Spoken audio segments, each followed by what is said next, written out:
Welcome to the Beyond Bitcoin WhaleTank. This WhaleTank Hangout starts every Friday at 3 PM UTC. To be in the loop, follow Beyond Bitcoin Tech on steemit.com and don't forget to follow Official Fuzzy, who is hosting these hangouts. Find the weekly WhaleTank RSPV post to participate in discussion and RSPV a topic or proposal. Whale shares create synergy between BitShares and Steem. It rewards developers and helpful community members. You can also create and trade your own cryptographically secure Whale token and get an automatic seat on the Whale Council. Would you like to be a founding member of the Whale Council? If so, let us know by reaching out at beyondbitcoin@gmail.com with the subject header Whale Council. Work for the chain based on votes by the community.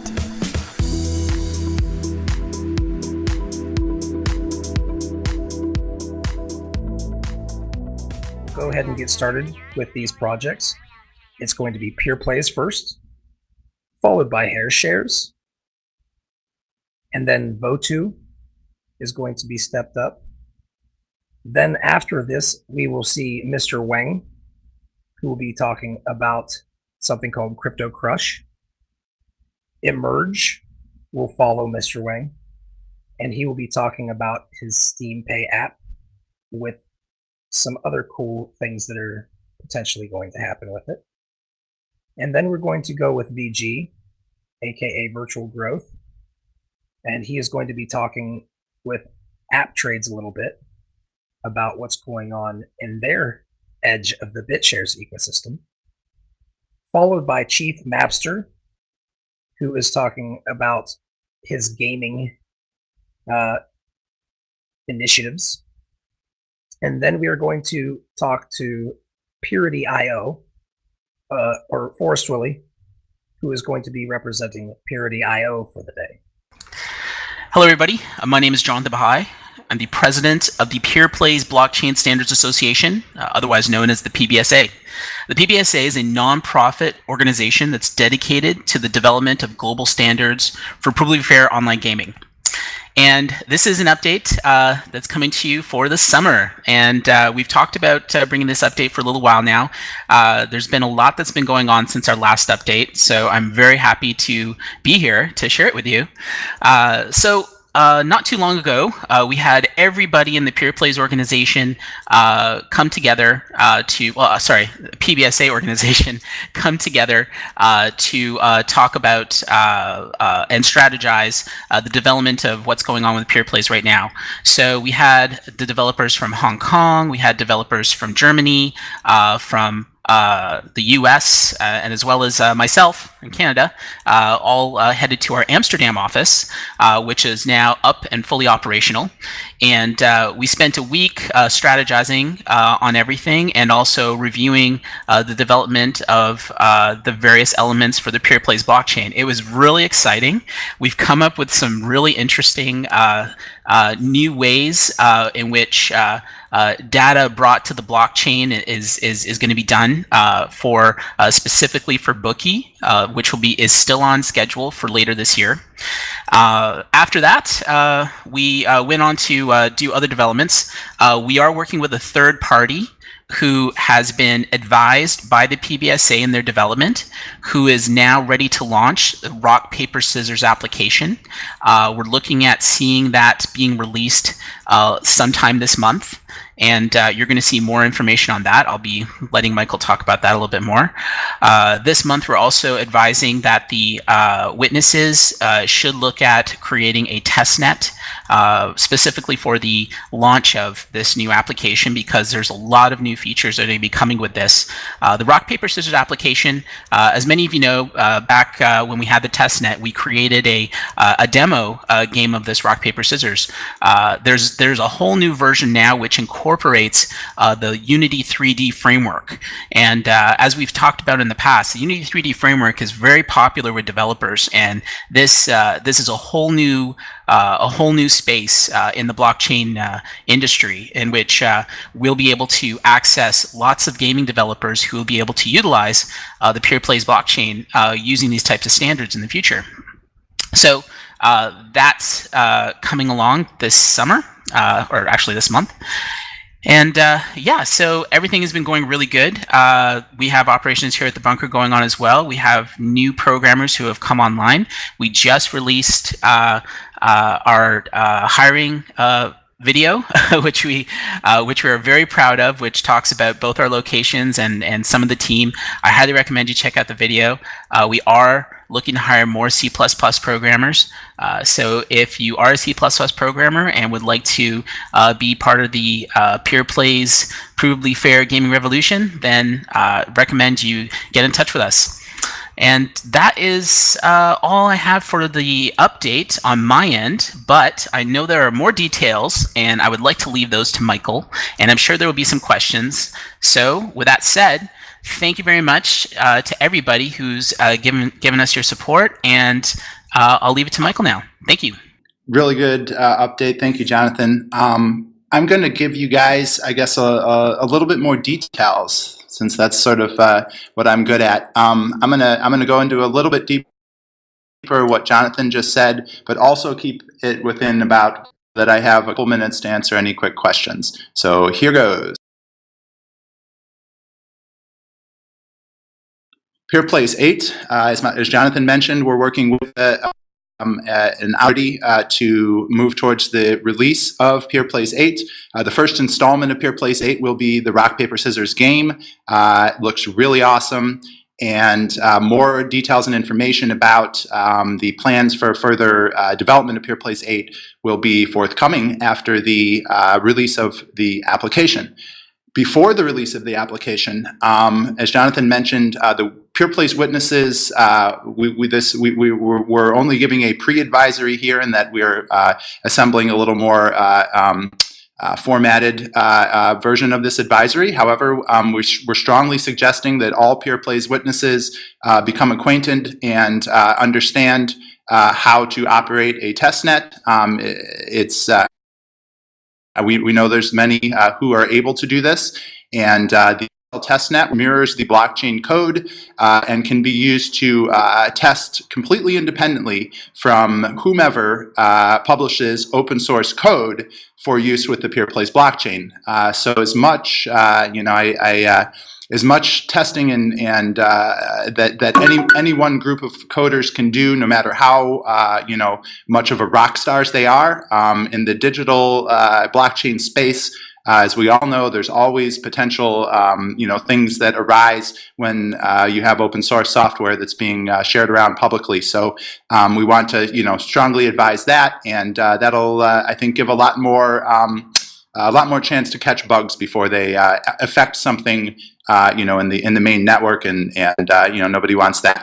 The current stage of development right now, as Jonathan mentioned, we are putting together a pretty extensive suite of Python-based witness tools to be used for witnesses to perform these individual operations, to come to consensus with each other, and also to source the data in a more automated way. Of course, it won't be 100% automated necessarily in the beginning, but we're providing a whole bunch of hands-on tools. Of course, all of this will also be usable on the Peer Place testnet. So witnesses can familiarize themselves with how everything works, up to and including working together, using the automated consensus technology. And much more information about that, including loads of technical information, will be released at least, if not 1 month before the recommendation to fork into the blockchain. So all of this again is just some information about what we're doing. Finally, I'll say Peer Place Core, which is our core wallet. Many of you may have be using that right now. It's a downloadable desktop interface. We have there's a number of functions and operations, a number of features, I should say, that exist in the Peer Place blockchain right now at the C++ level that have not been integrated into the core wallet app, of course. This is also true with BitShares, actually. There's some things in BitShares you can do, in the command line that you can't actually do in any of the interfaces. I believe. I may be wrong there, Fuzzy. You'll have to correct me if they've gotten caught up with that. But what I will say is that a few of the features that we're looking to add as first orders of business, as it were, so to speak, provide support in the publication of additional open source updates to the PeerPlace core wallet application, which will include the stealth, blind transfer, transfer to blind, transfer from blind, operation triplicacy, I guess I'll call it. The ability to blind transfers does exist, but it was deemed at one point, a little bit more complex than the average users could understand. So we're working to figure out a way that smart users can understand it, and then put it behind a little button that has a skull and crossbones on it, and we figure that'll be adequate for the user, for the for our users who tend to be very smart anyway. So the third thing that we're looking at integrating, of course, is the PeerPlace DEX, which is a live decentralized exchange right now, albeit is still only accessible via the command line. And the did I say two things or three things? I only said two. The third thing is multi-sig.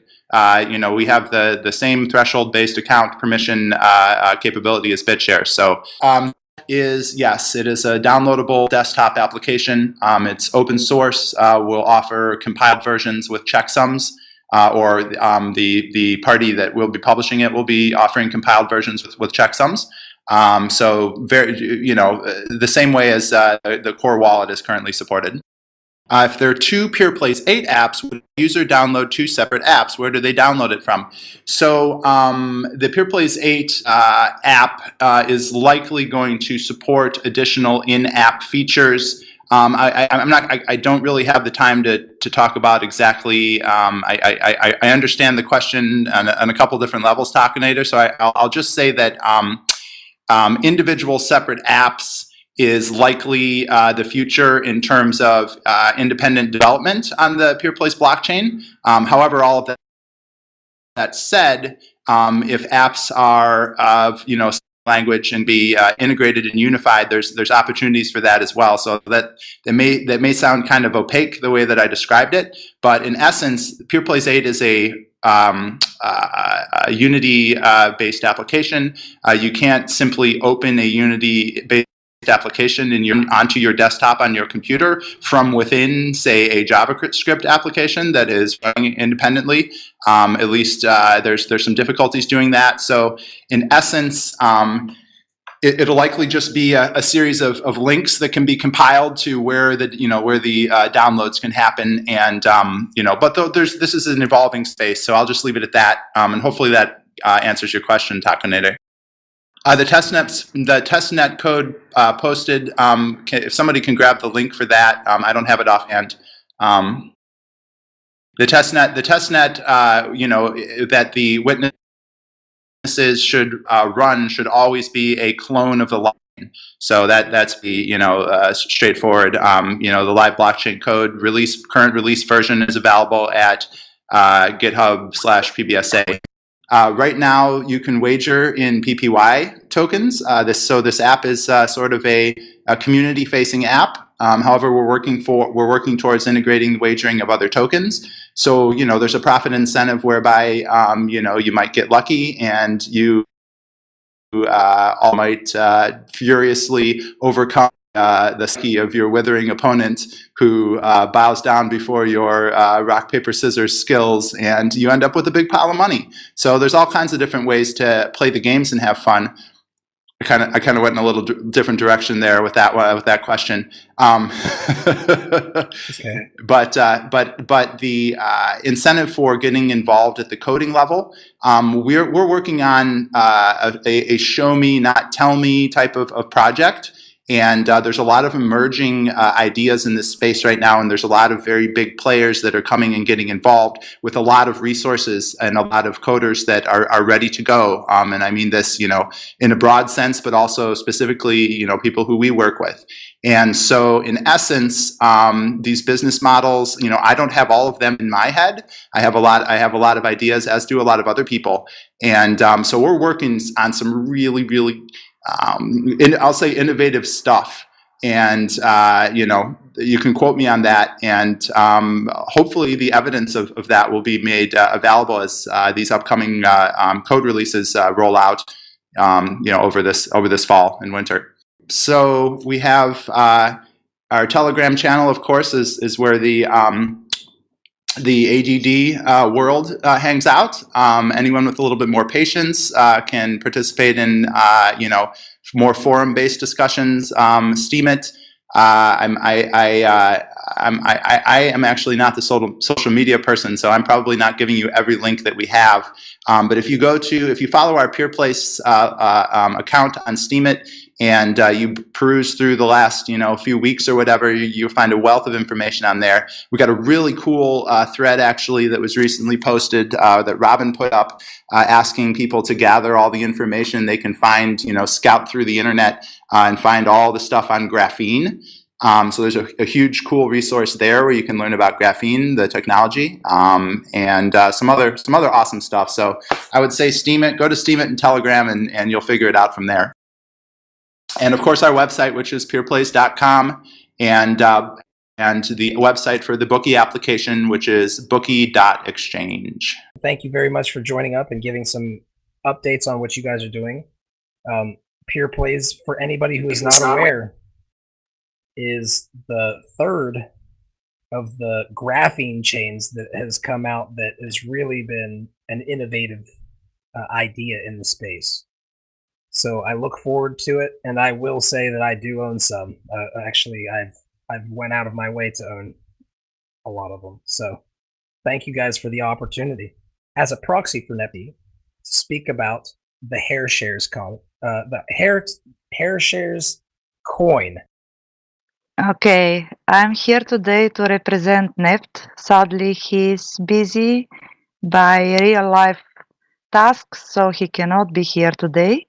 But I will make a small update on his project, so everybody knows how the token or coin, I don't know the right explanation, but how it's go the project. So first of all, I want to tell you for the new initiative of NEPT, which is the progressive jackpot. Here is the link. He's already at day 15. So the idea is that he spread every day some of the hair shares, and the next donation of a hair will receive the jackpot, which at this moment is about $100 in price of hair shares, of course. The next thing I want to say about is the running slogan contest. Once this is finished, NEPT start to plan some more initiatives. This will be the hair shares donation location. Hair shares donation location gives a logo sticker and hair shares, Steemit, bit shares information for salons, barber shops, and hair shares ambassadors. The task will be to seek these salons and donate this logo, and also explain them together about Steam and about the hair shares program, which is running here. There are also multiple donations of Steam and Steam Power. I can say some of the names. This is JP Henderson, Linda's, Coin Devil, and some supports from other whales except of Fuzzy, which is based on votes and delegating Steam Power. So if someone is interested to support the project, he can contact NEPT. We have a room for hair shares in the Discord of whale shares. Okay, the next thing which Nept want to invent is the option of upvote your post with the hair share token. At this moment, this is only with the Nept account, so one token is 4% upvote, around 6 cents. So 25 tokens is 100% upvote, which at this moment is around $1.50. Everyone can send the tokens to Nept1 on BitShares and link the memo. So this is not automated process yet.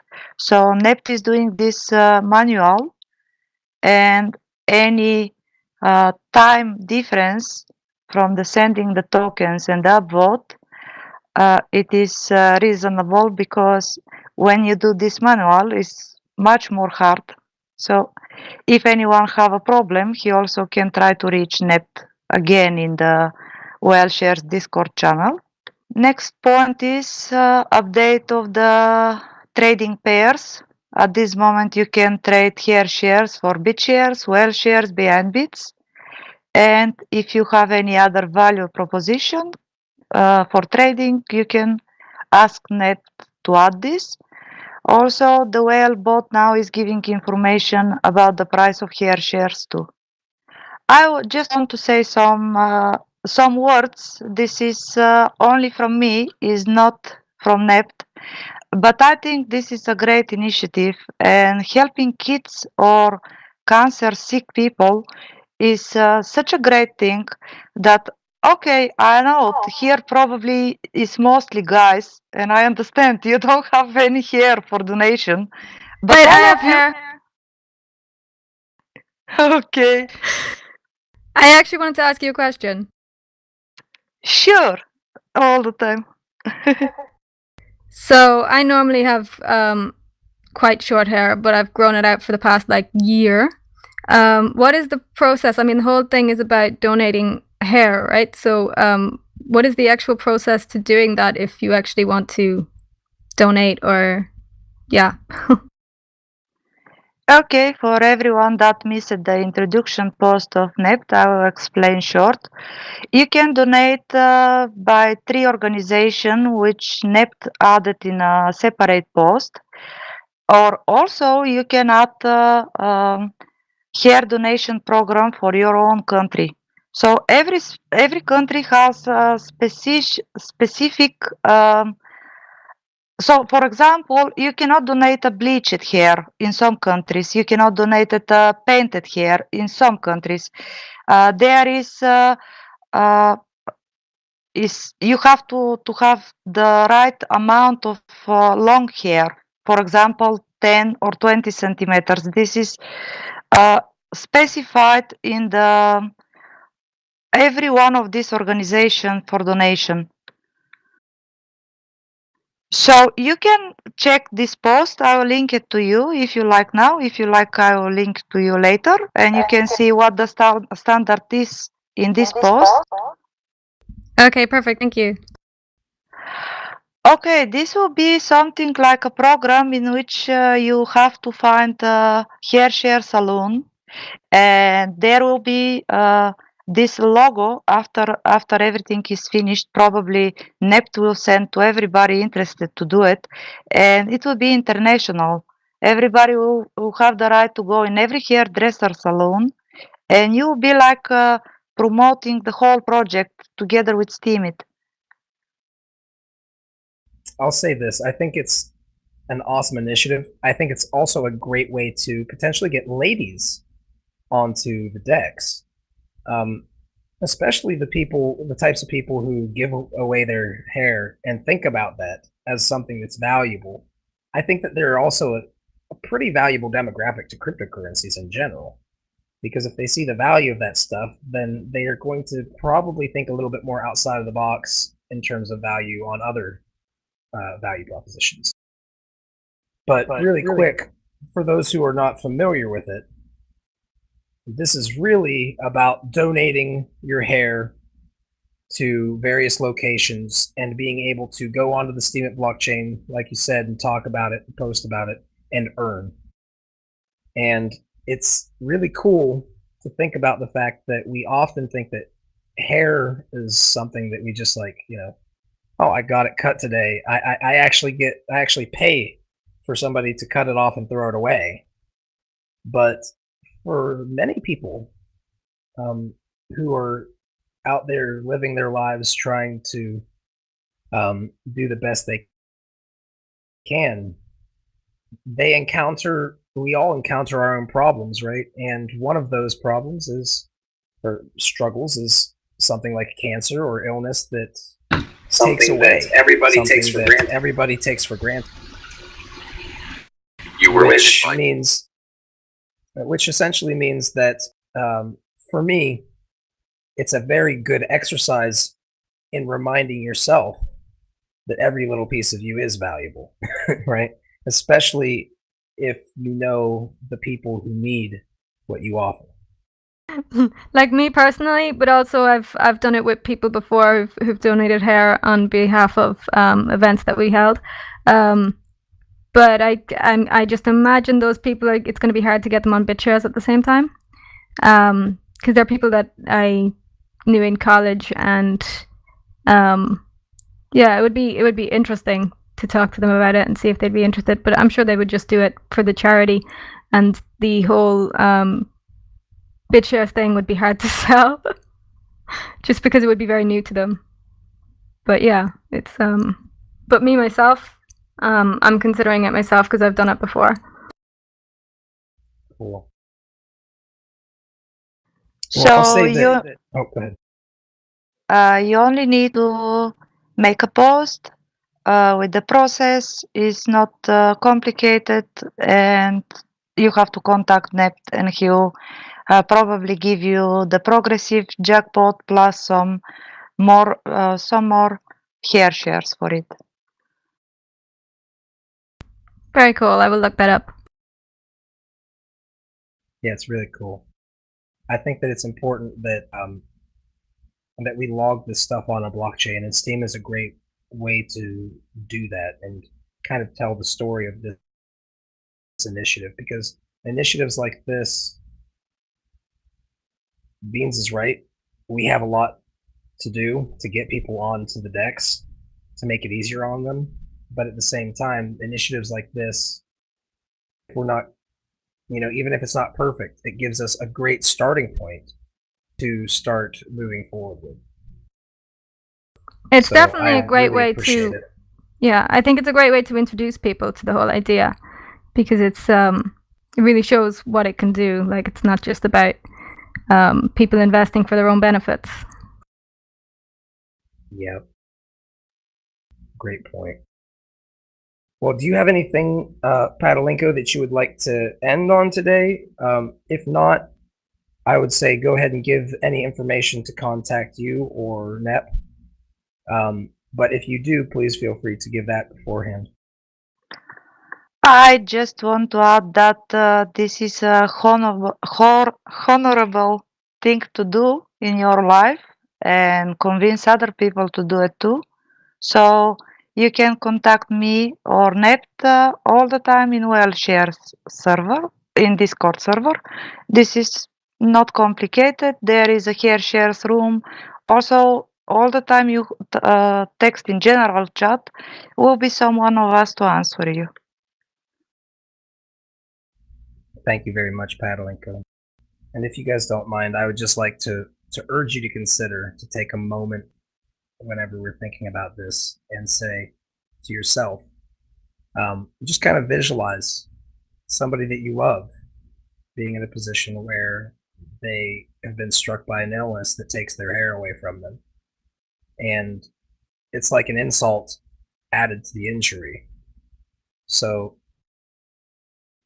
if we can, do something small that is so valuable that will uplift somebody's existence in a way that they felt might not have been possible, gives them hope and humanity around them. That's right. So I'm going to give you 20 minutes. Hey, I was gonna. Well, we're actually gonna keep it short and sweet, but we just wanted to get on here and update everybody. Can you hear us though? Perfectly.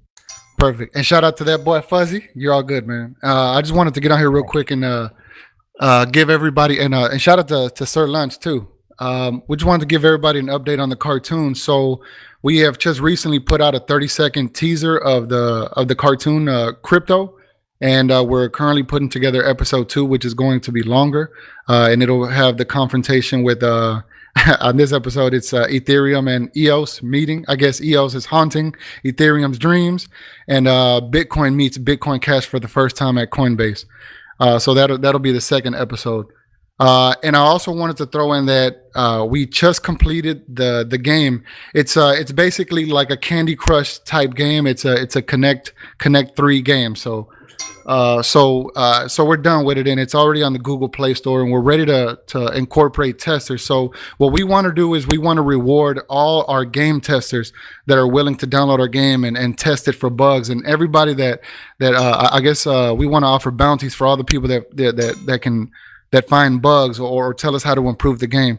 So we definitely want to put that out, and we want to offer Wang change, Lil Wang tokens. And ultimately, we also want to create our own, Compound Films token also.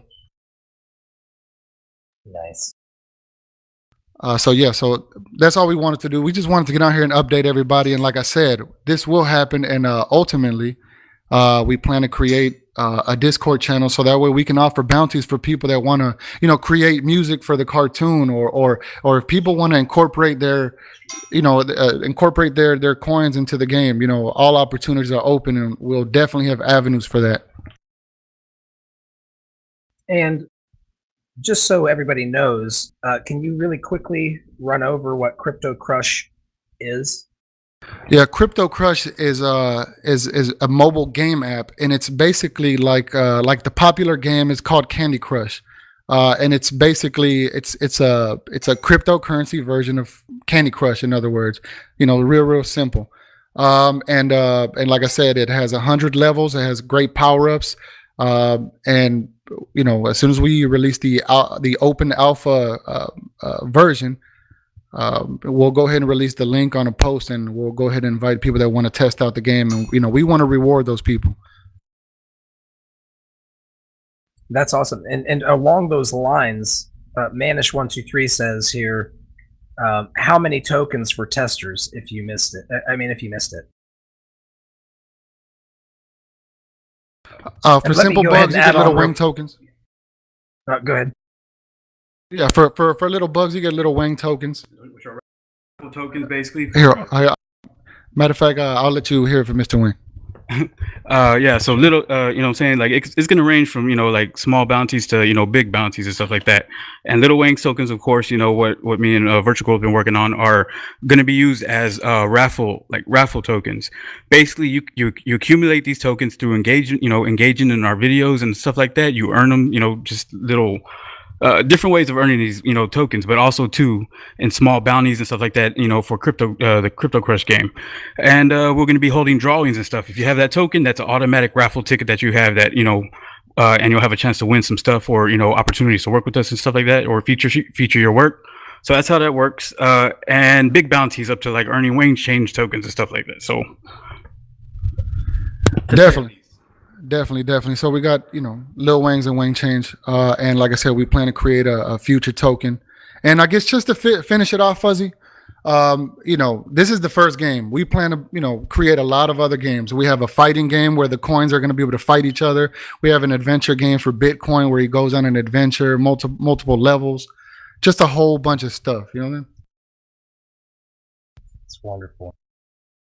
I'll tell you real quick, if you could tell us a little bit about the Wang change token that is going to be like it's part of all this. Can you repeat that question? I'm sorry.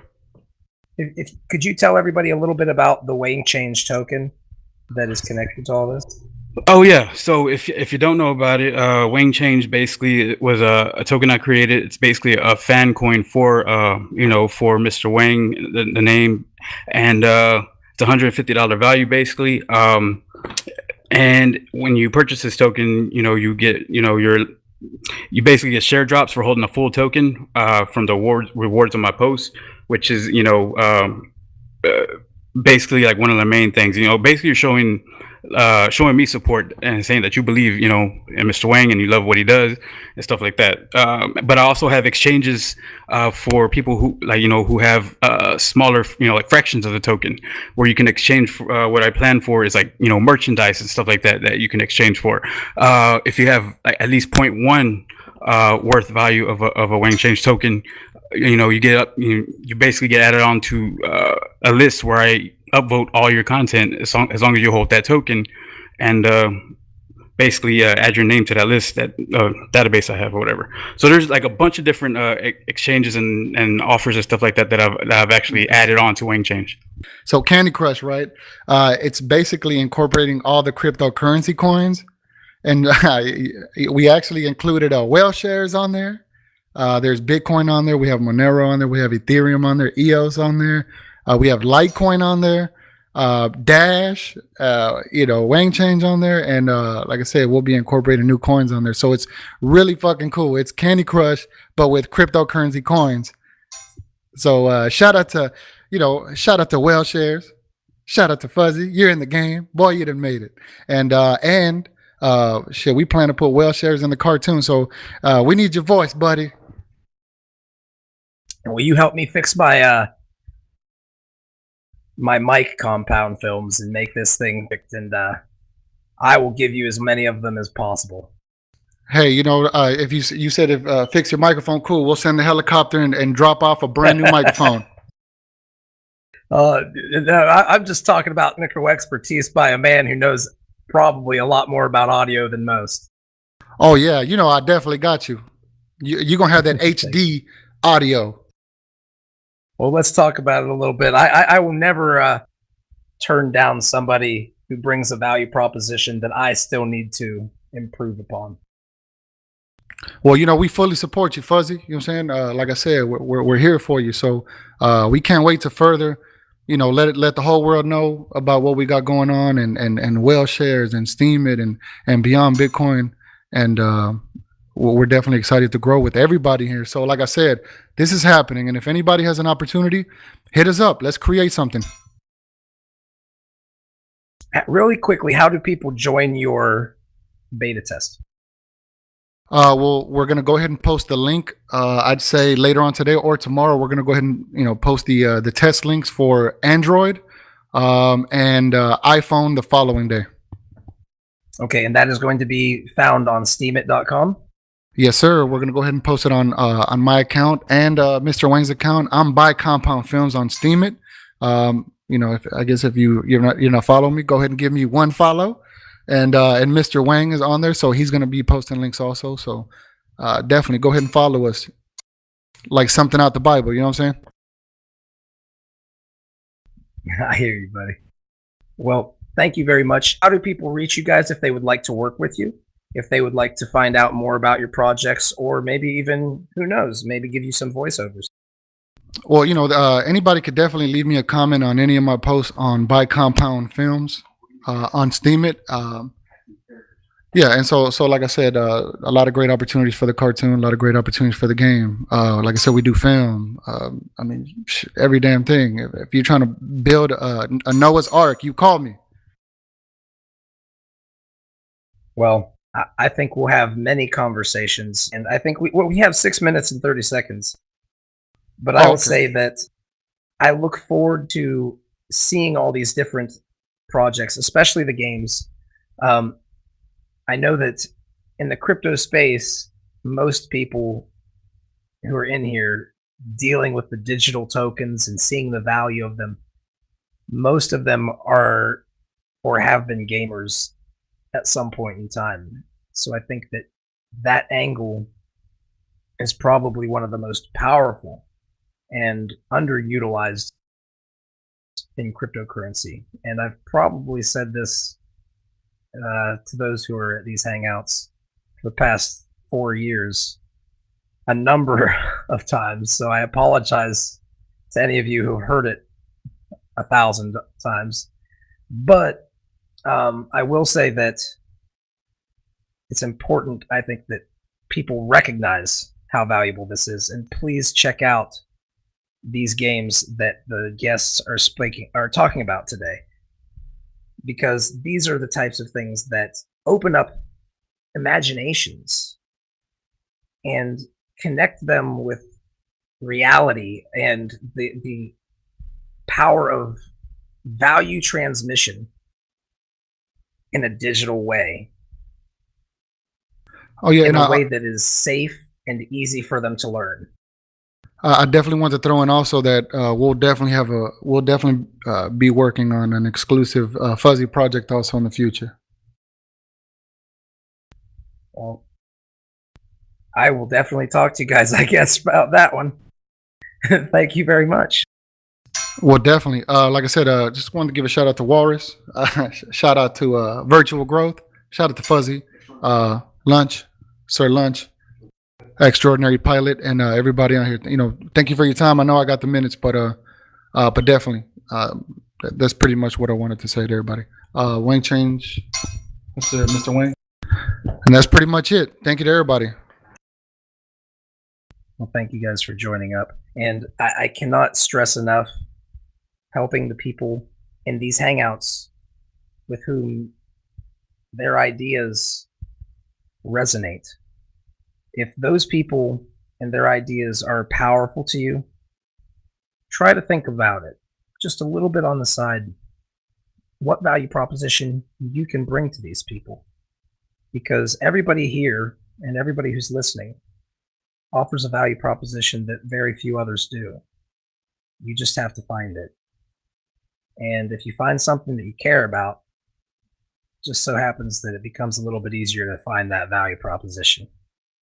So thank you for you guys. Thank you for everybody who's joining up and keeps on trucking despite the difficulties that do arise, because we are really bringing a lot of value, ironically. Beans and Sir Lunch of the Votu podcast. So I'll go ahead and I'll ask you guys, are you ready to step up to the plate? Hello, hello. Cool. There's one. I'll check you off this. Sir Lunch, you ready to rock and roll? I believe he is here. Okay. Well, I'll let you guys decide who's going to be talking today and when. Obviously, you guys know how to do that. So there's no need for me here. I think I can go ahead, right? Okay, so thanks for having us again, Fuzzy. As always. It starts to feel a bit like Dragon's Den coming in here, so I'm a little bit nervous. But I don't know if you guys have a Dragon's Den type thing in America. We have like... No, I'm not familiar. No? Oh, okay, then that doesn't make sense. But like WhaleTank, this whole concept reminds me of Dragon's Den, which is it's like a place. It's a TV program where you go in and talk to investors about your business ideas, and it's quite daunting. But anyway, it's nice to have another woman's voice in the room. So thanks, Padalincho, because you know that kind of takes the ease off a little bit. But anyway, so we are starting. We're just to kind of update you. We've been in here before talking about the video series we were going to start. We've been planning this for quite a few months now. I'm sure you know I went over to America about 3 or 4 months ago to meet Sir Lunch, the host, and start planning this whole thing. And the whole idea has evolved over time, from being about living off crypto to being about onboarding businesses into crypto. And now we've moved it on to being a documentary series, or a documentary series / movie about the blockchain. So on top of releasing segments from the documentary and also a travel vlog, we'll be filming in the background to release an actual movie. So we're getting very close to the point where we start. We're hoping to start this month. And we are, hoping to get some sponsorship behind us. We've been talking to a few people behind closed doors, and it looks like we're getting some backing. So if anybody is interested, I'll let Sir Lunch the host take over and actually describe the movie that we're planning. Sir Lunch the host. Hello everyone. Our director. I was taking a nap. No, I'm kidding. So basically, right, I'm gonna give you guys a rundown here. You guys have seen me come on here countless times with countless great ideas that maybe got supported, maybe didn't. And last time, I decided to sit back and think, you know, what can I do that's not just about myself or the Vote2 podcast or the Vote2 group. And you guys know how it is with me. I took a long time to think, all of about 5 minutes, and then something great hit me in the face. And it was called the documentary. I went back and I looked through the internet's history, and I saw that nobody documented core things about the internet when it was on the rise. People's success stories, not just like the wealthy people, but normal people. With that being said, I also realized I am around a bunch of people with a lot of, hey, my smoke detector is fine. All right, lag, I love my smoke detector. But, you guys, all right, I'm close to I think my it's just the mic. But, so basically, we're going to create a documentary, and this documentary is going to... This documentary is basically going to follow Steamians all the way up until the Steam Fest point. And we've been very active in getting this done. And by active, we've actually set out a date, a time, and everything with one of the best people ever, Virtual Growth. We're going to be doing maybe a Steam It meetup over there, and we're going to start getting the documentary started. Now, this documentary and movie has multiple layers, and this is where it's going to get deep. Now, if anyone has been watching me, which, you know, I'm one of the top bloggers on the platform, so you kind of have to. But if anyone's been watching me, my content has kind of slowed down because I've been redirecting my focus. And the focus now is gathering certain content to combine into not only a documentary, but a travel vlog series that me and Beans will be doing, and then a web series. So to give you an example of how that'll go, for instance, we will be interviewing Virtual Growth about his own personal success story on the blockchain and Steemit. That'll be part of the bigger documentary.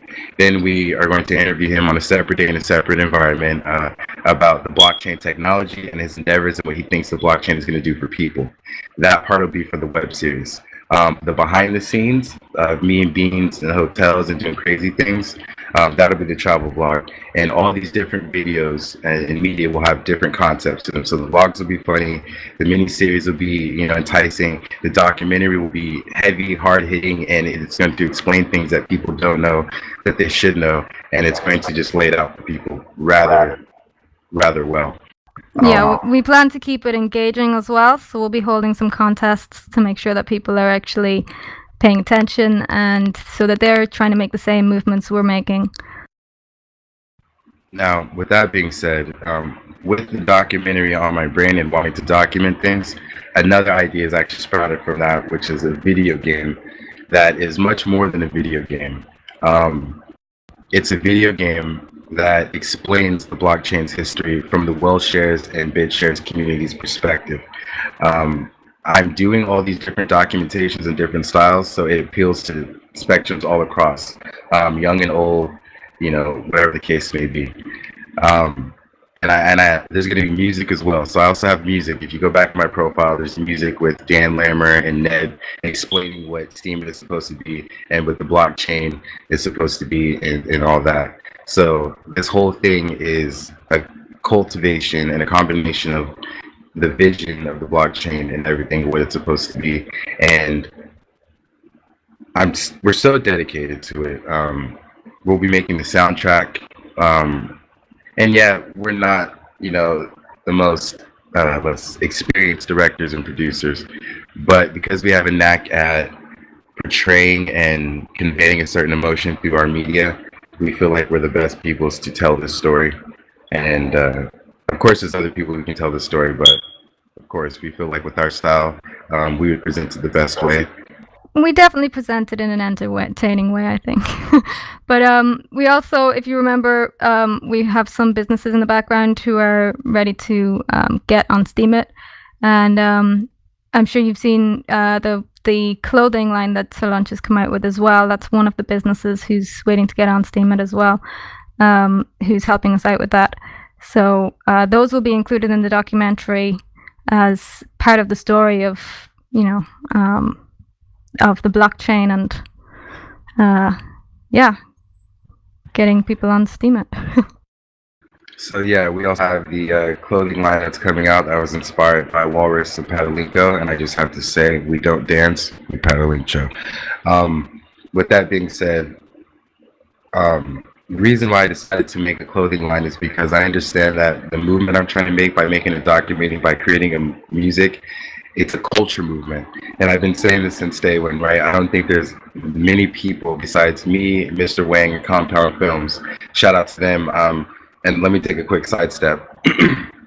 A couple people on our list that we are going to be seeing consist of Instructor 2121, Mr. Wang, Compound Films, hopefully, Ron Donson, Mackenzie Gary, and we're going to be traveling to Steemit meetups that pop up. So as soon as we see one pop up, we're going to reach out to the person who's heading it, and we're there. We're going to try to document as much as we can, and once we get as much as we need out of US, we're going to go to Europe, and we're going to do the same thing. Okay, back on track. With the clothing line and everything, it's we're trying to push the fact that there needs to be a culture movement on the blockchain that not teaches people, but really just shows people a different side to the blockchain. And I'm going to be making clothes for Beyond Bitcoin and stuff like that. And again, this push to do all this media is really for a whole culture movement. We want people to, because in 2020, from 2020 to 2030, let's be real, blockchain is going to be like the internet. It's going to be mainstream as hell, and everyone's going to want their hands on it.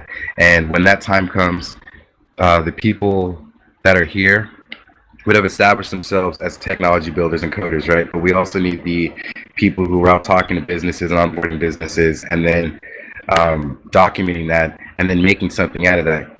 I mean, I'm pretty sure Votu is going to be one of the first brands that, one of the first names that turns into a brand, that turns into a business that's make money, that onboards other businesses and then starts multiple businesses, right? I don't know a lot of other people that are creating a unique clothing line inspired by communities. That's something unique that we're doing, and I don't think there's, besides Mr. Wayne Compound Films, making games that are directly linked to the communities that we're involved in. So overall, the movie, the game, the music, the clothes, it's all part of a bigger scheme of things that says culture and screams culture. Because again, I want to emphasize that me and Beans are maybe not the best coders when it comes to computers, but we are very good at the human mind and coding and reading and directing that. And we're going to need those people along with the technical coders to, guide the way and pioneer. We believe that culture is what's going to bring people to the blockchain, that the coders actually need to figure out how the blockchain can work to meet their needs. Exactly, because one thing I know about coders, they don't have really good social skills. So the coders need the entertainers, and we're the entertainers. We're the people. We get out there and we make, I know people have seen me fall out of trash cans and dig in trash cans, right? Coders aren't going to do that, but when I do that, that brings people onto the platform, and then they find out about coders and what they do, right? So culture is the bridge between regular people and the blockchain. This documentary is going to bridge that gap. The game is going to bridge that gap. The music is going to bridge that gap. And together, with your guys' help, we're going to bridge that gap. And like being said, we have people behind us that believe in this documentary. And Virtual Growth, he believes in us so much that he's going to be with us this month, August 21st to the 23rd. And I'm pretty sure you hear a little bit about that from him. I actually have a team of people behind us. So me and Beans have decided to stop being selfish with the love and extend the riches to people beyond the Votu brand. So we actually have a team, and that consists of Ron Donson and Mackenzie Gary. And if you guys know those two names, you guys know that they are very hardworking people in the community and doing great things. And yeah, I would ask that people. I could just see people in the chat. I think they were offended by what you said about social skills. Okay, like, let's be honest, guys, and I'm not gonna lie. I can probably talk to anybody. And I've talked to pretty much everyone. I can talk to a 70-year-old man about crypto and he'll join. I can talk to a 9-year-old kid about crypto and he's gonna join. I can talk to someone who hates crypto and he's gonna join. God damn it! You give me 10 days, I can make him love Steam. Honestly, we can't say that about everyone because we can't say that about me.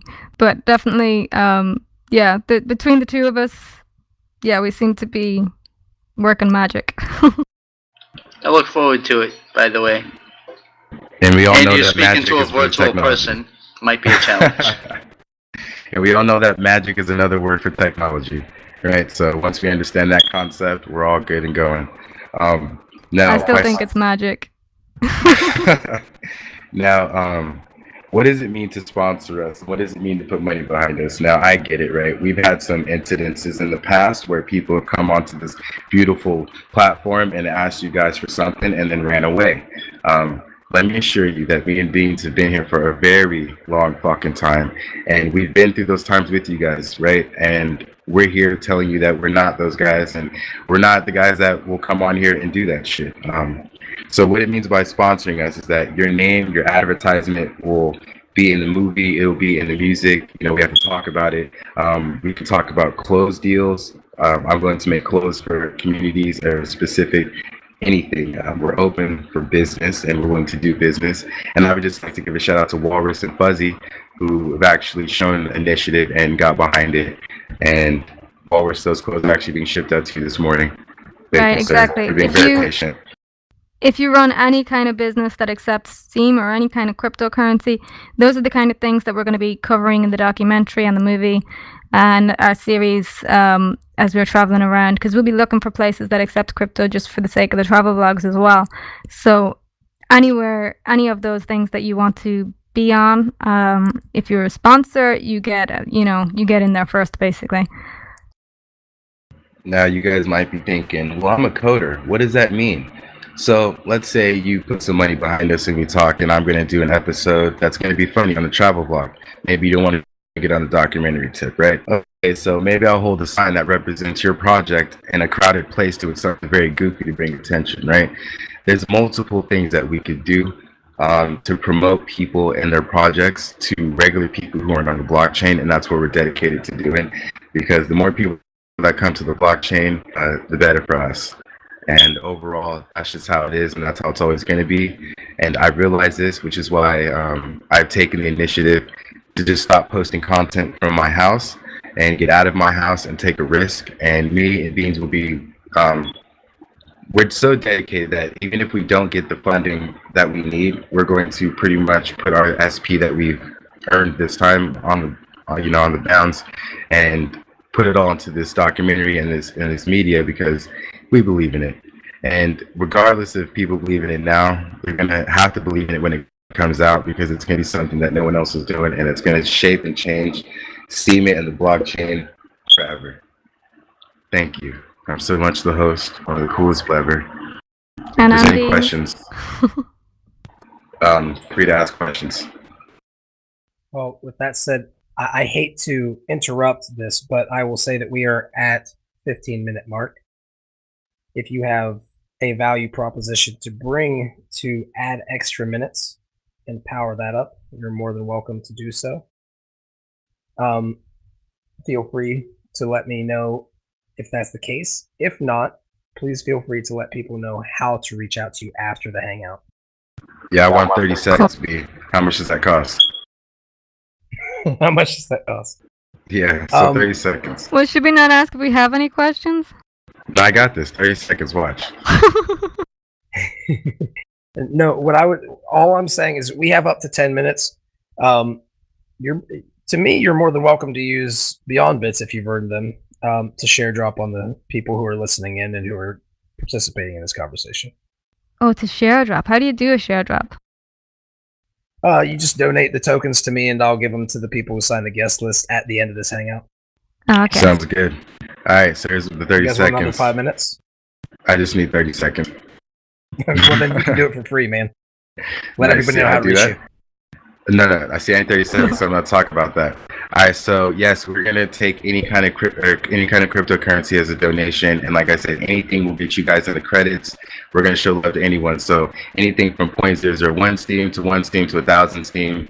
Of course, different donations will get you different levels, but you know how it is. And if you donate enough, you get your own clothes. Promise that. That's bet money. You can reach out to us on Steemit, so much the host being Steemit chat, so much the host, Discord, and the Vote Discord. Love you guys. West Coast. Follow Votu. West Coast Perfect. does the most. Thank you very much for joining up. And we'll go and talk next with Emerge, who's joining up to talk about the Steam Pay app that is kind of being resurrected and maybe renamed and rebranded in the future, and perhaps some extra secret things that Emerge would talk about today or in the future. But with that said, Emerge, are you available? First of all, we got our inspiration from Steam Pay. That's right. I've been looking around Steam, and I've been looking around for solutions for different use cases of Steam. And one of those would be the payments use case for Steam.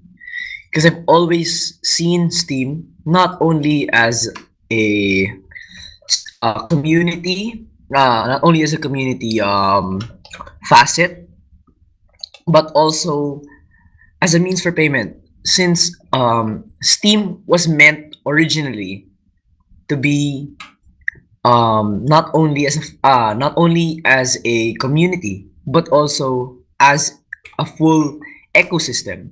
This was done. I don't really know if it's Dan's official vision for the community. But for me, if he added this feature into Steam, this would have been one of the visions of Dan. Anyway, one of the few things we've done, me and his name is Leo Orpilia. He's been my partner since 4 years ago, and we decided to work on Steam together.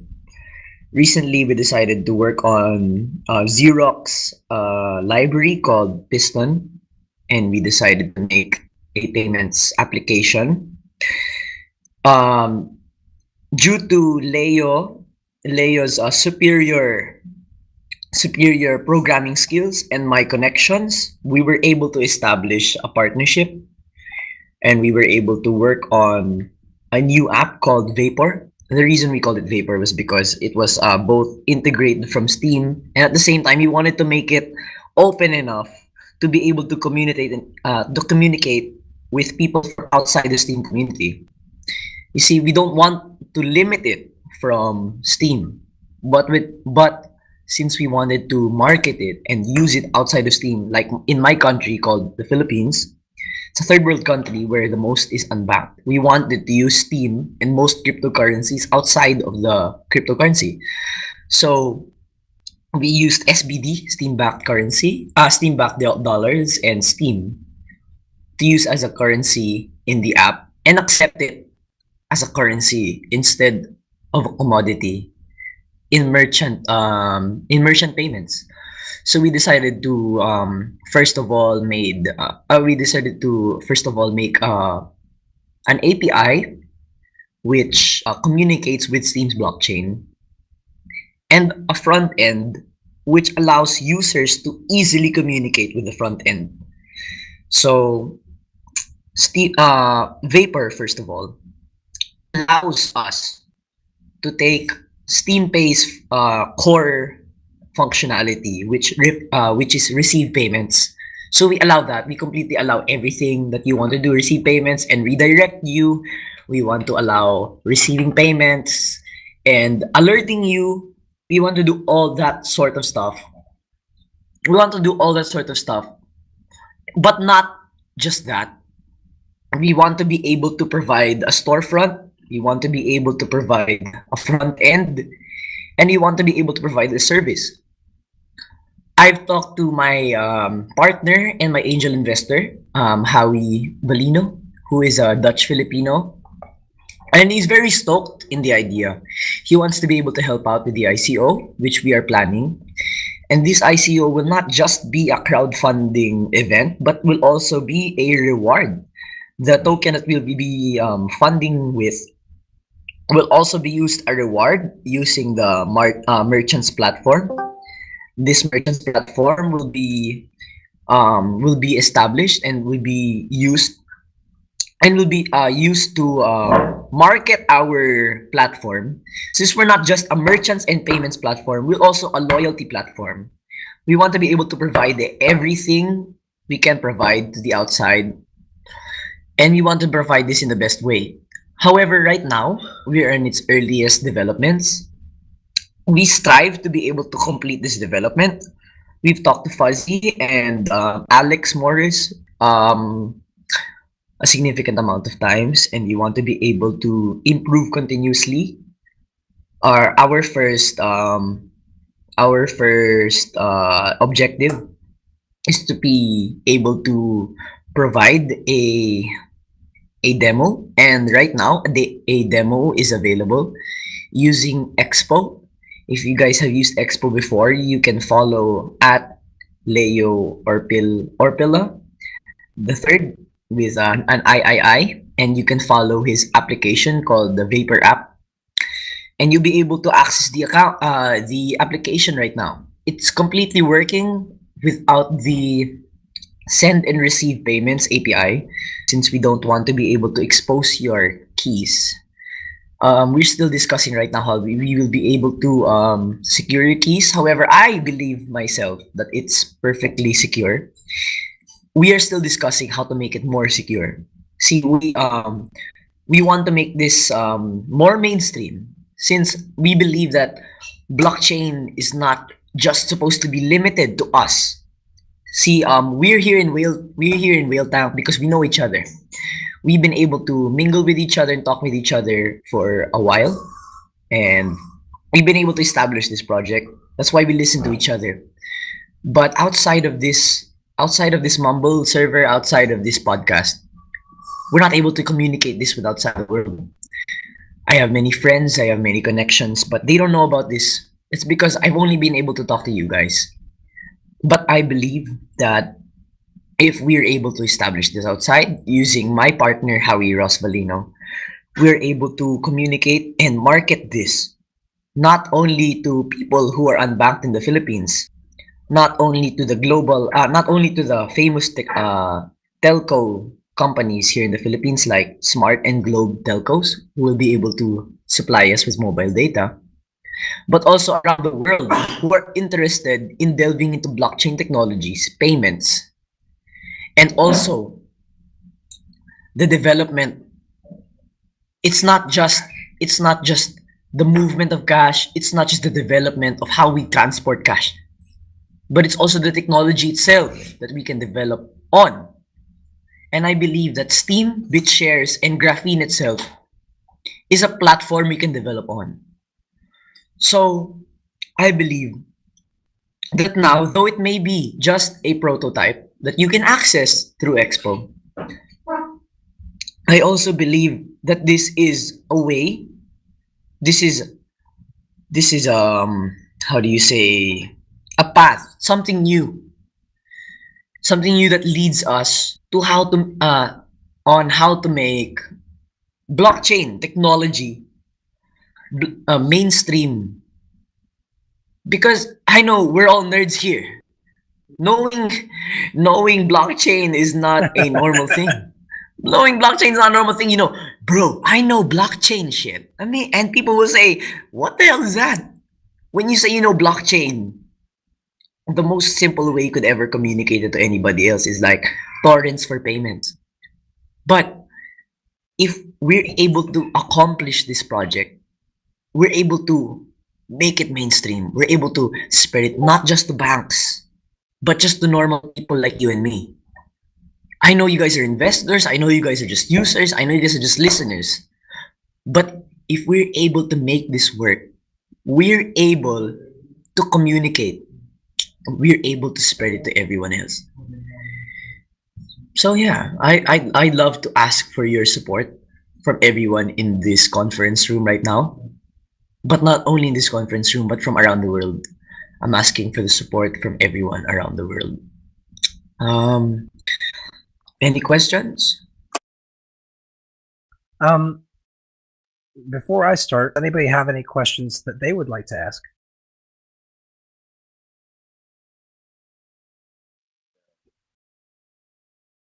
Okay, I personally have a couple questions. You say that you have a friend who is, or a person who's an investor and a supporter. Has he provided seed funding, and is there a talk that you guys are talking about regarding like what's going on behind the scenes with this this crowdfunding initiative?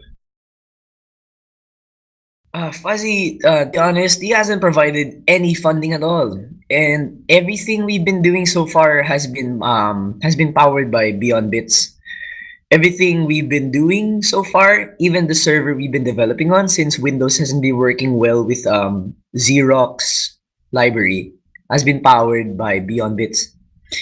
Everything so far, every progress, every bit of progress on Vapor, or whatever we're going to be naming it in the future, has been powered by the blockchain of BitShares. And he may be interested. He may be interested in fundings in the future or joining our team. But to be honest, this project has been from the blockchain and for the blockchain this entire time. Well, I'll say this, man. Stunned that you started producing things as quickly as you did after I gave you those Beyond Bits. It's been a very interesting to watch, because after the first time that the Steam community paid somebody for for a Steam Pay app, he never delivered it and walked away with approximately 25K. And also, a person that I'm very close with and that a lot of people in the BitShares ecosystem really respect and appreciate and trust for good reason. The person who hurt them, or who offered this Steam Pay app and didn't do the work, they took a lot of his work and his to get them to a level where people would start putting money into it. And he made a lot of money and ran off. And for a fraction of what he was paid, you guys have this app at least at a basic level working, so people can actually test it, see it. And I personally, I'm just going to say, I don't see how community cannot want to support people who are building things like this, especially when we've had so many people who've been rewarded before they did the work.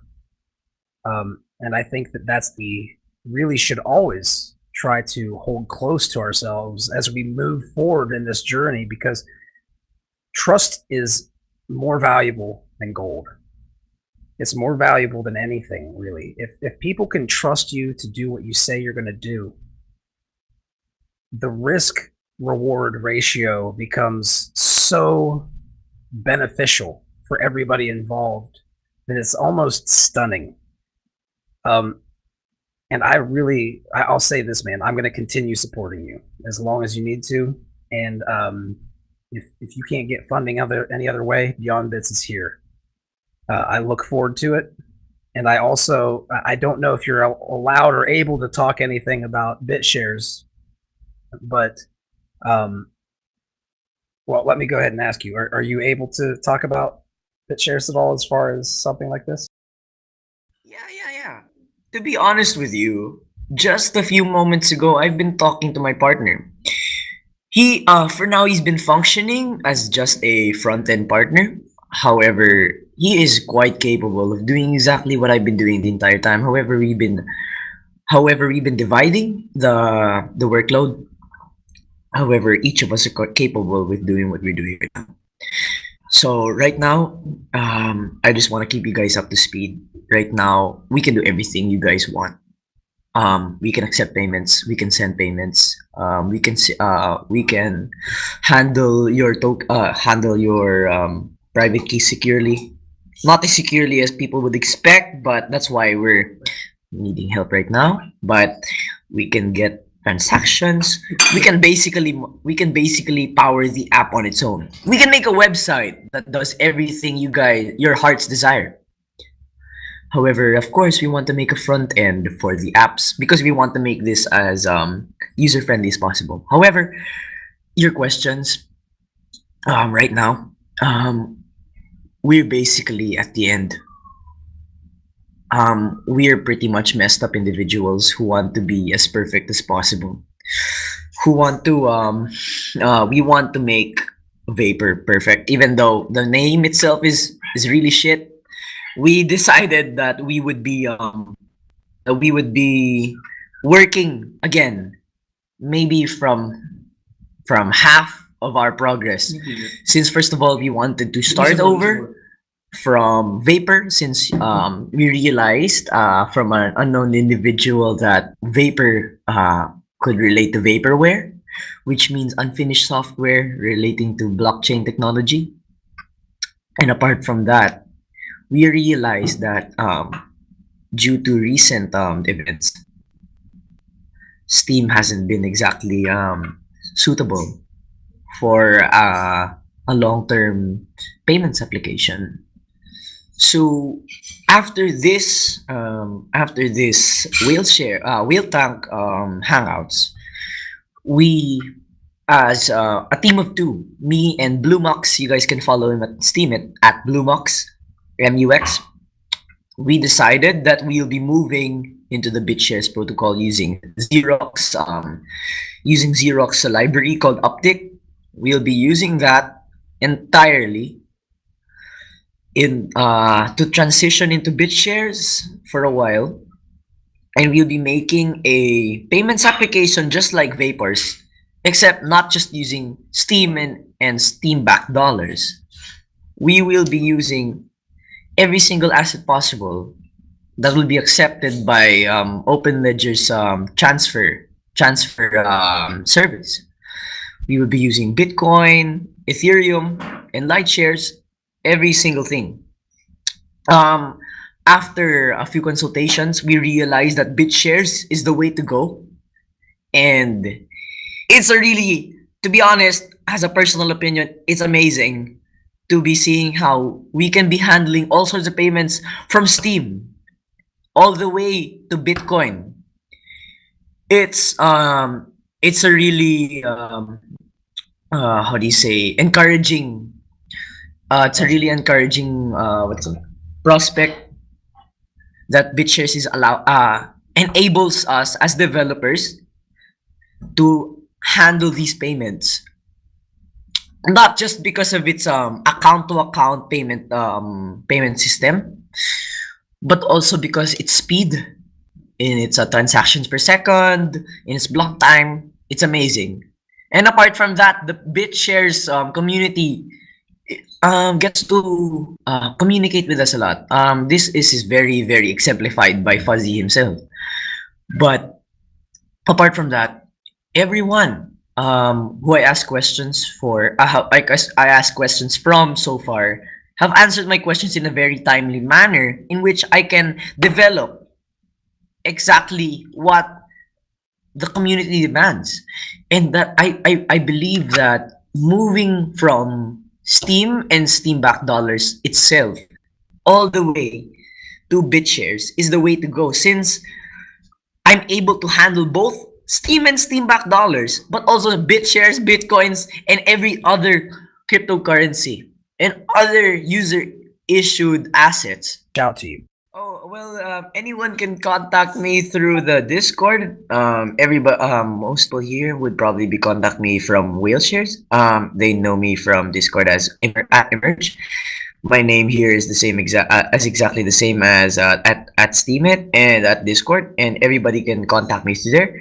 If anybody would like to talk to me, I'm always open, and I'm always open to suggestions, and I'm always open to questions. Thank you. Thank you very much.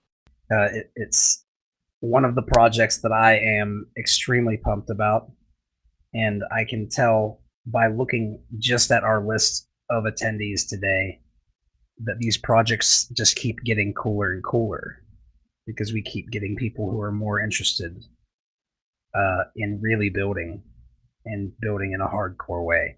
So I thank you very much for joining up and being part of that team, Emerge.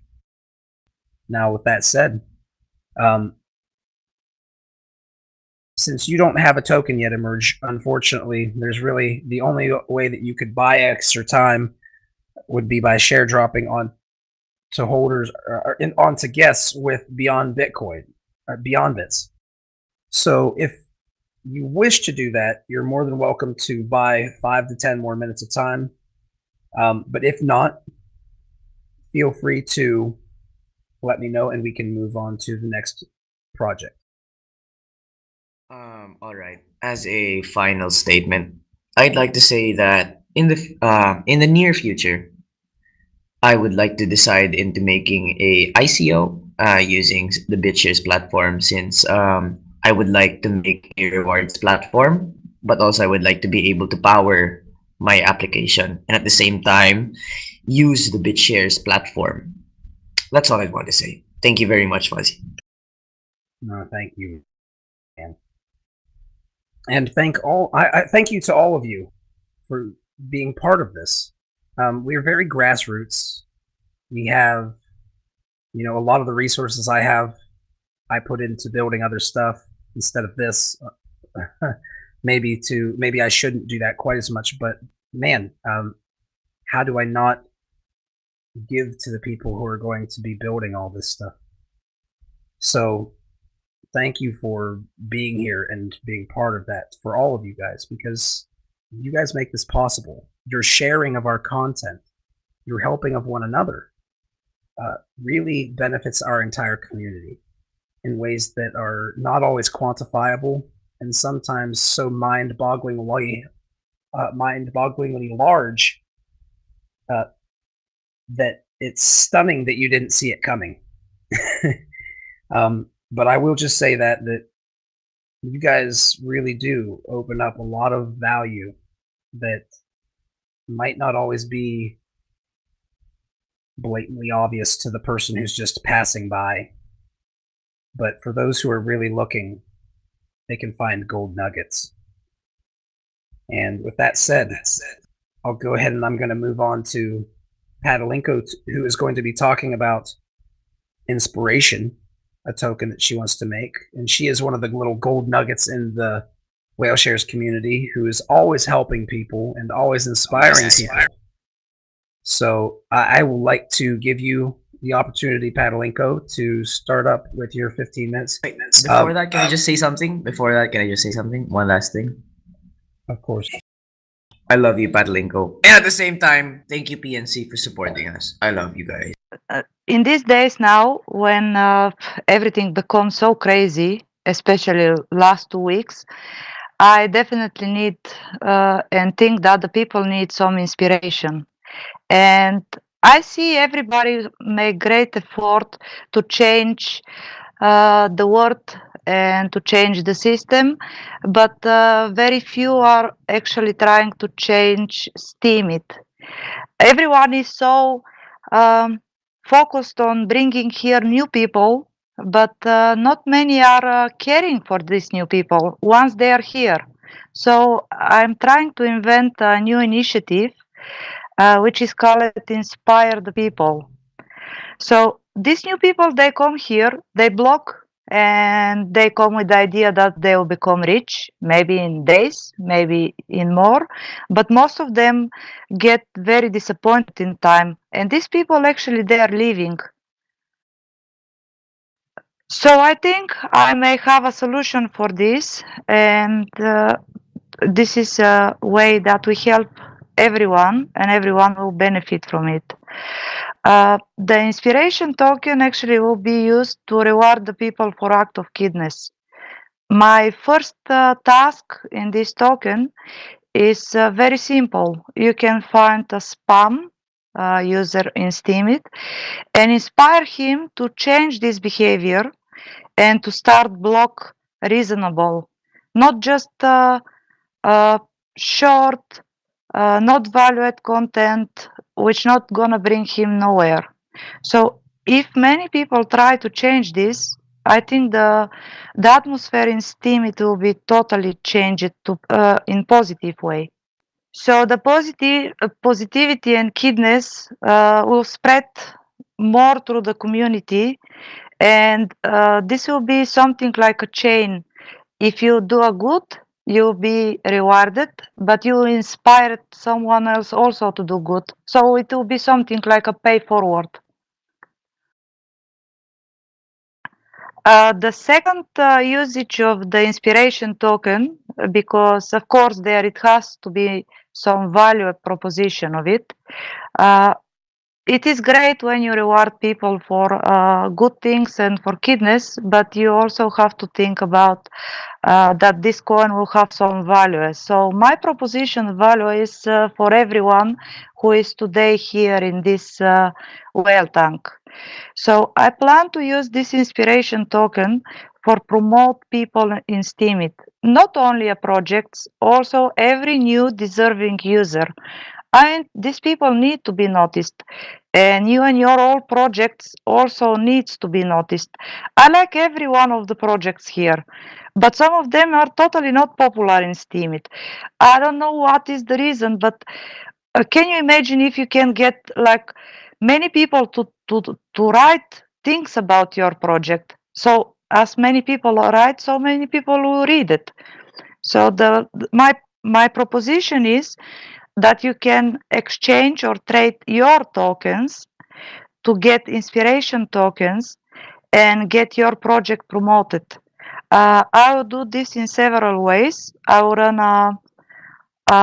tasks in Steemit, inspiration task, which the people will have to write about your project. They will have to know the details on it, and they will need to inspire other people to join. Also, you have a Behind Bitcoin radio show when you can introduce yourself and your project too. And this will be also possible for the users in Steemit to get this promotion based on them blogging and based on the support they give to the Steemit and to the Steemit community. I think that a lot of people underestimate the value in Steemit of sharing one another's content.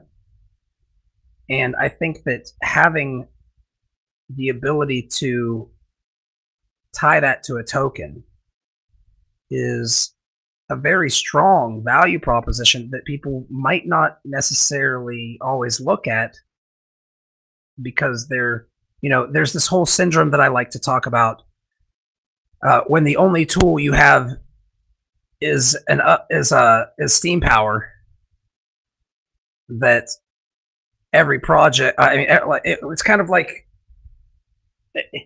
if every tool that you have, if the only tool you have is a hammer, every problem looks like a nail, right?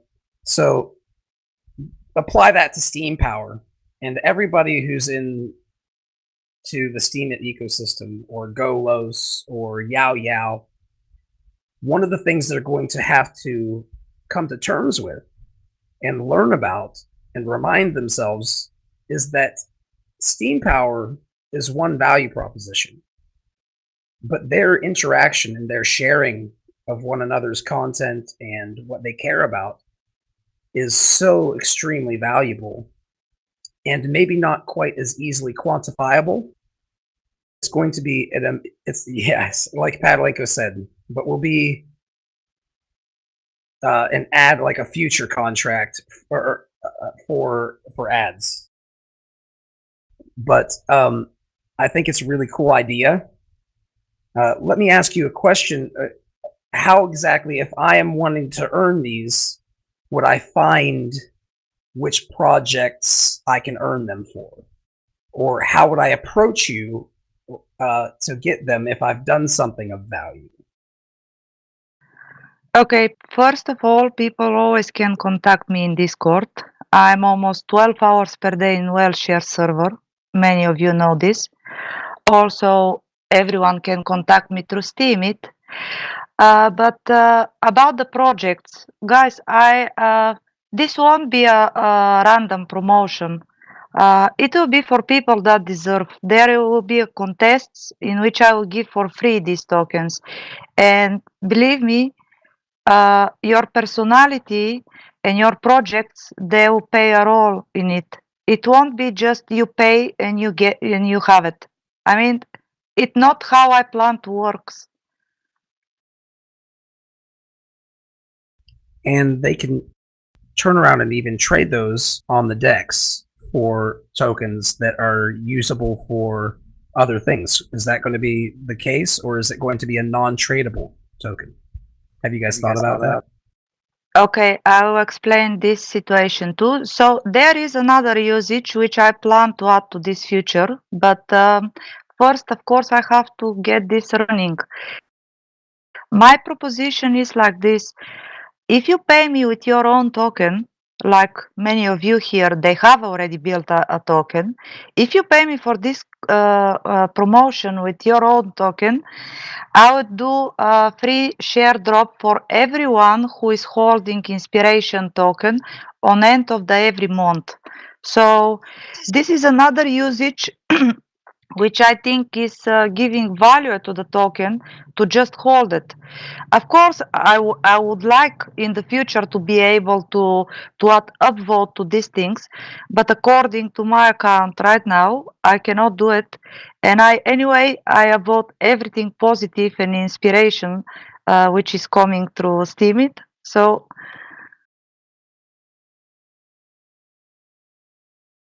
no, Manish, I don't want to find the content writers. I want the people to write by heart because they like it, because they support it. And this, you always can see this in a post. Have you realized that if you don't type anything from your heart, it's looking so flat in words? Yes.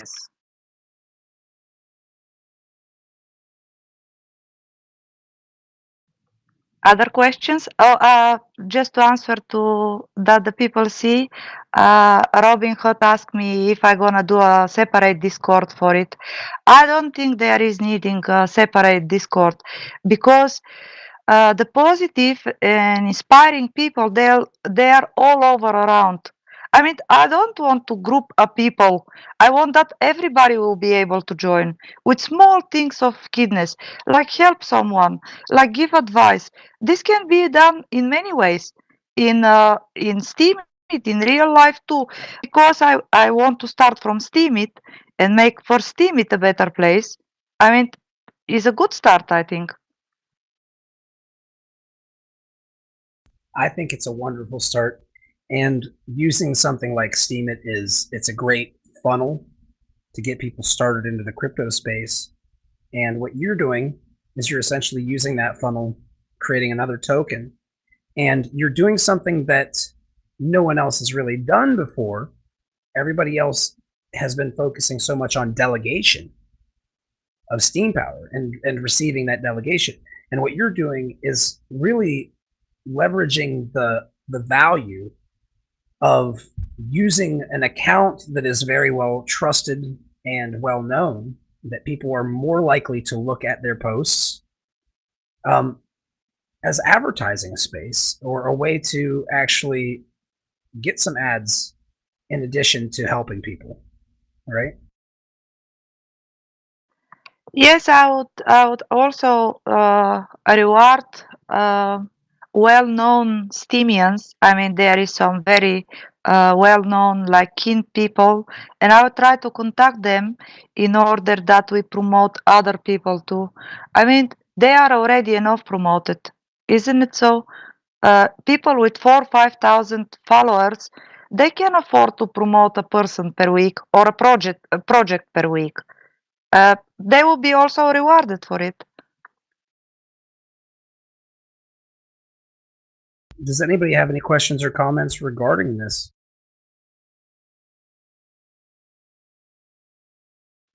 Guys, you who have a projects here and who wants to get these projects noticed, okay, maybe I'm not the most popular person in Steemit. Maybe it's so, but there is some start, and there will join more people, and we really can change the world. I agree. Yeah, I would agree with Walrus. You're pretty popular. A lot of people know you, and I'll just make it clear that Whale Shares is it's probably dang near 1,800 people right now, and out of all the Discord servers I know of, it's got the most active on there. Last time I checked, there was over 250 active members who are live and working in there. I'm not talking sock puppet accounts created at a non-Steam and things like that. I'm talking about legitimately like hardworking, caring, real people who are trying to build something valuable. And I believe what you're going to see, Padalinko, is as you do this, more and more valuable people are going to be bringing their value propositions to you. And I do see this as something that if you stick with it, it will probably grow substantially. Okay, for now I will let the Discord because it's easy to reach me there on any time. And I want to say something. I appreciate very much the people that join here today and the people that support these projects. So my first, I want to do this by example. So my first thing, what I will do, is I want to donate from this inspiration token for all the people that joined today and that had the patience to listen to every project, add the questions and add the value to it. Because as many people listen, this more popular is one project. Well, thank you very much. And I will definitely be following this. I look forward to hearing more about it. And yes, like Steam Power Pix says, this is how we grow community. So thank you very much. And with that said, I'm going to go ahead and I'm just going to stop everybody here and I'm going to give you the guest list to sign today. Please let me know if you have a lifetime membership or not. If you do have a lifetime membership, I will probably be giving you a little bit of a bonus that you'll be seeing to your account. Now, with that said, if you do not have a lifetime membership and you say you do, and I notice that you don't, you will receive nothing. But everybody who did attend this hangout today will be getting some Beyond Bits from me at the very least. Unfortunately, the post was downvoted to 0. So normally the ability to say, okay, I've earned 400 Steam dollars, I'm going to put it into 400 Beyond Bits to split up is not the case, but I'm going to give 400 Beyond Bits regardless, split up amongst all of the speakers for today. Now, with that said, the magic word when signing this is going to be WhaleTank. And I appreciate everybody who comes here to help us with this WhaleTank. And I'll go ahead and I'll move on to Virtual Growth, who's going to be talking about some stuff with app trades today. But I obviously am not the speaker, so I will go ahead and I'll say, VG, it's all your floor, buddy. Thank you very much, Fuzzy. I'm gonna squeeze a whole bunch of stuff. I don't have much time to talk today. I'm always busy lately. People know I haven't been around. So the giveaways are delayed. There's going to be a BTS trading contest, so people will get prize tokens. I'm working on that. I'll catch up with that over the next week. Vote to blockchain documentary. Thank you very much to Solange, the host, who's going to interview me first. We'll be meeting up in Vegas. And there will possibly be a Steam and Crypto meetup as well, so I'll have more details about that. Also, thank you to Mr. Wang and everybody else, of course. I was at Smart Money with representing Open Ledger 2 weeks ago. You can read my post for more. Next weekend, going to D10E, which is the leading conference on decentralization. You'll be able to see more about that when I post about it. I'm going to hand the floor over to Daniel to talk about BitShares documentation and other things. Otherwise, I just wanted to mention that it's my 1 year anniversary 5 days ago, and I had a post with all sorts of stuff that I've done over the past year. Lots of fun. I'm at 1,981 followers.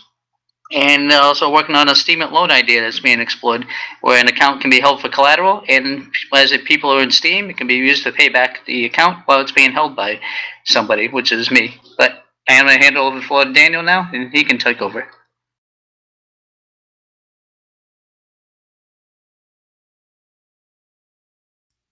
Hello, can everyone hear me? Perfectly. It's nice to hear you, Dan. What's up, Fuzzy? How are you? I'm wonderful and busy, probably just like. Thanks a lot for Virtual for the floor, and thank you, BitShares community, for sticking around here for this update. A lot of updates actually regarding app trade, but I don't want to emphasize too much about app trade. I'm very much more interested in this BitShares documentation, as Virtual mentioned. About past few months, we've garnered some attention from multiple businesses and potential partners and people that we want to employ. And there's always a point reached where I send them the documentation for BitShares, because as everyone knows, just a really quick rundown, I'm the creator of AppTrade. We're building a decentralized exchange. It's a digital goods market. It's like a stock market, but for apps and games, marketing, funding, and acquisition. So there's digital goods sites out there that allow you to trade in the cash value of your game or your source code. But most of them only have a list and sell model, and we're doing a list manage sell, so we can increase the price of your digital good while it's listed through a portfolio incubation. Most content creators can't take their collateral to a local bank for a loan, so they can come to AppTrade and team up with other publishers into portfolios where they vote each other into each other's portfolios. Or if you think you have the inventory to swing it, you can launch your own, and then you take in votes to add apps to your portfolio. And investors, or aka sponsors, like the platform concept, because they get to diversify their risk across a group of ideas. And the publishers will like it because they get to bundle their collateral into a shared digital reserve, where each publisher would contribute a portion of their earnings into a digital escrow, and the platform would use that escrow to attract funding.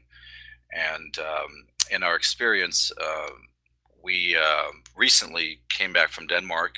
We took a trip out to hang out with the Open Ledger team, and I am now effectively the former CEO of AppTrade for an incubation period of 2 years.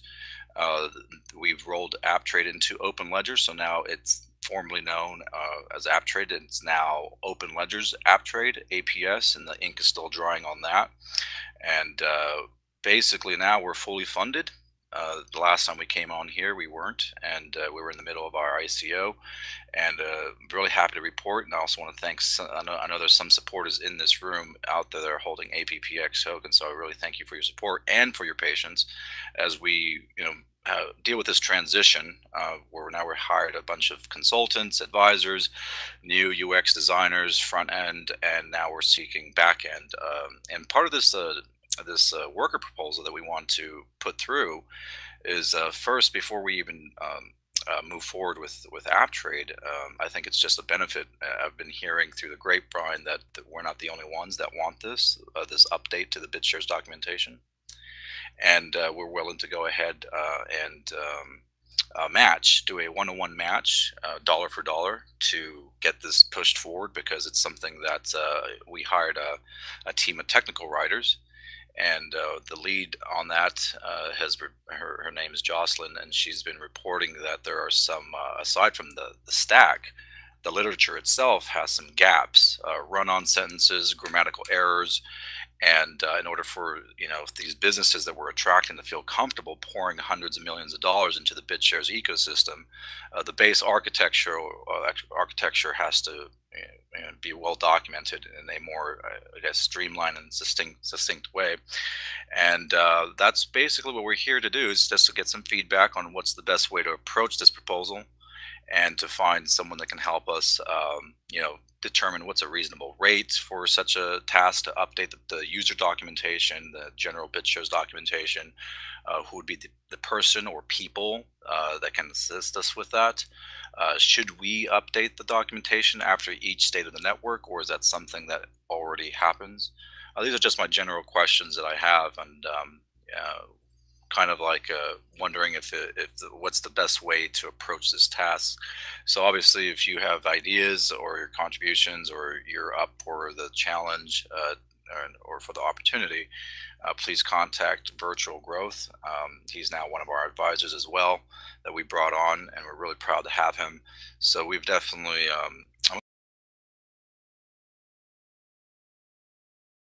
You cut out.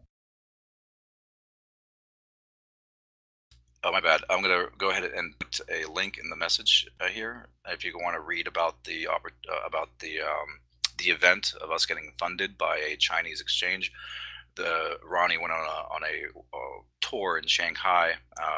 It was like a blockchain summit, and was able to attract some investors that put us over the edge, which is really cool because we got bundled with 3 other projects: Okash, eDev, and GetGame. And I like to take credit for giving them that idea, even though it hasn't been acknowledged like officially that came from me. But just the idea of bundling projects does work in terms of what we want to do later on down the road, is include a new category for portfolios where we bundle ICOs to help people kind of sift through these. But that's a different topic. I want to more emphasize this documentation, and I guess the other half of this proposal is also to attract a BitShares developer, someone that has any full stack developers that have experience with React, anyone that has experience with Node.js, anyone with a deep backend understanding. We absolutely would really appreciate your assistance in guiding us through, I guess, development. We have hired UX designers to handle the front-facing website that you will see now updated in the next couple of weeks for apptrade.io. And we hired some back-end devs to handle the front-facing website, but now the login, which would include the platform, we have the UX covered on that for the front end, but now we're looking for someone to bring that to life, to do the integration, implementation, integration, and then support after that. So that would be obviously part-time for anyone that wants to take a part-time. We have a budget for that. Anyone who wants to come on full-time, we have a budget for that. So in the words of the great philosopher DJ Khaled, we global now, and we are fully funded, and we have the full support of the marketing and media and PR machinery of OpenLedger. And I'm now it's more of like an aqua hire, if people are familiar with that term, where our team got acquired. Everything, the management stays in place, our governance stays in place. Nothing changes with how we operate. But now we have the difference is we now get to get rid of those stumbling blocks and all those growing pains that most startups go through. So we don't have to worry about wasting resources on pitching and looking for funding, and we don't have to worry about our marketing too much anymore as well. So now we get to fully focus on the building of AppTrade, AppTrade's DEX, basically. And in order to get help from that, we need a BitShares developer. But I feel that before we even, or in parallel to that, it would make much sense to also update the documentation, especially since we're attracting, now we started with apps, but now we're attracting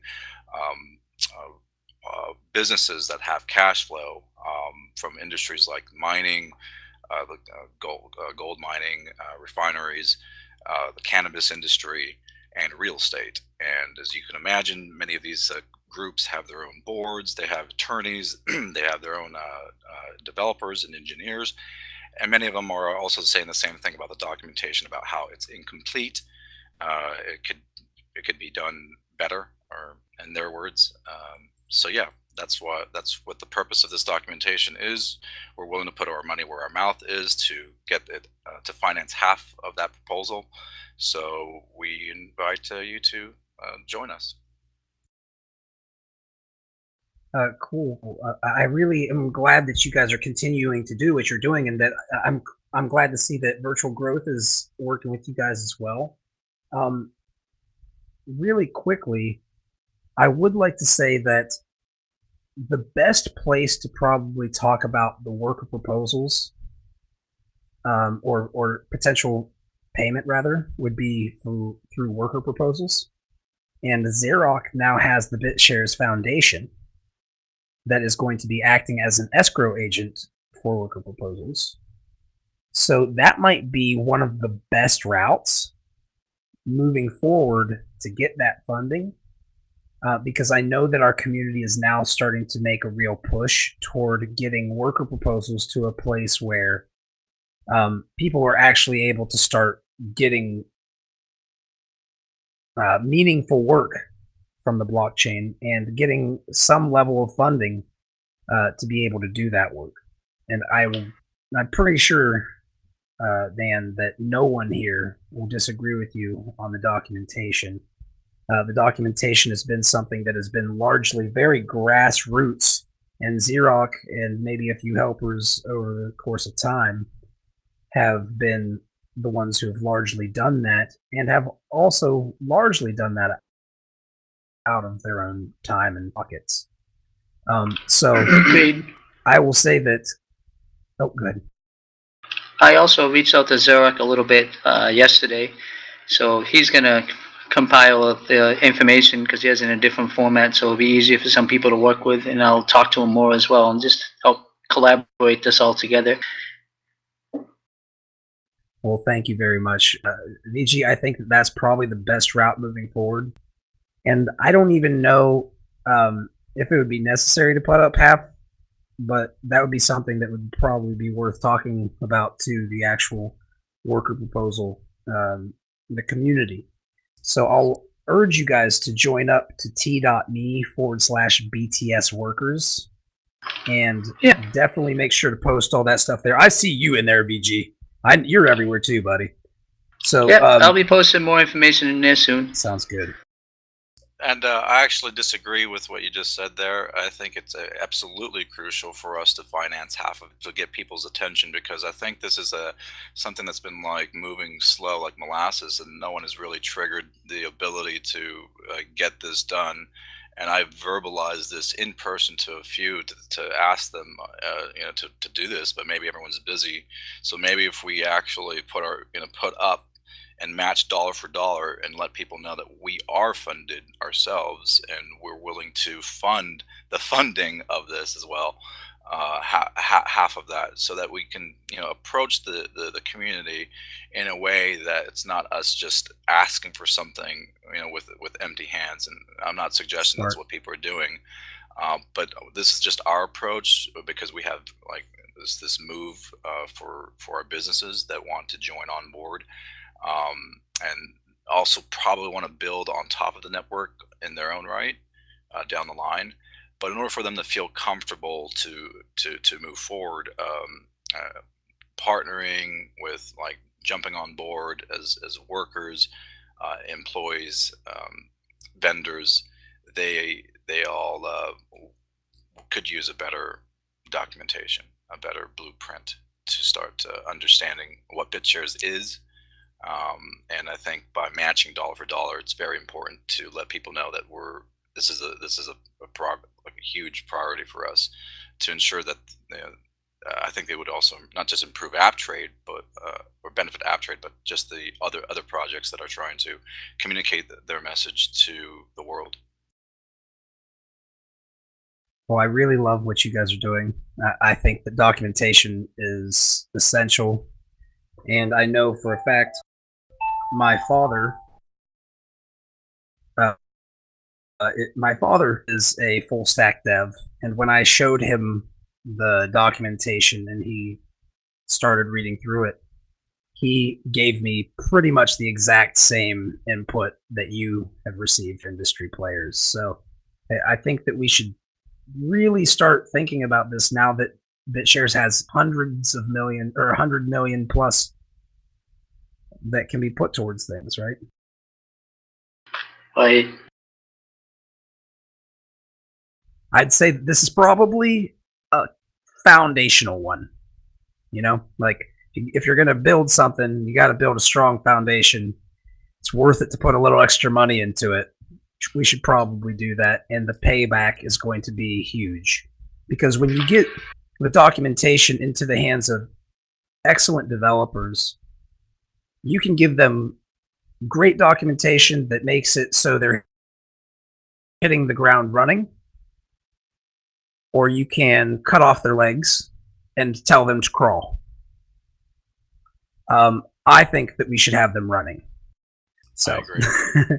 And to ensure that not just the person or the people involved that are updating get paid, we also want to create a bounty for anyone that brings us these people, so that there will be a reward or a fee for just recommending people to this proposal. That'll be a part of that, so that we can really, kickstart that engine. Awesome. Well, I'm going to go ahead and I'm just going to let you know that right now we have just hit about 30 seconds ago the 15-minute mark. So if you guys have anything else to say, you have two options at this point. You can power up and give yourself an extra 10 minutes by share dropping on the people in this hangout with a token of significance to yourself that you guys are working with, or you can cut it off for this week and consider yourself welcome to join up every week thereafter and take your free 15 minutes to stand in the sun and let everybody know what you're doing. For sure. We can end it here. This is really good. I appreciate everybody. Thanks a lot. Thank you, Fuzzy, and thanks, Virtual, for putting this together as well. And we global. Thank you very much, everyone. Just want to add Extraordinary Pilot.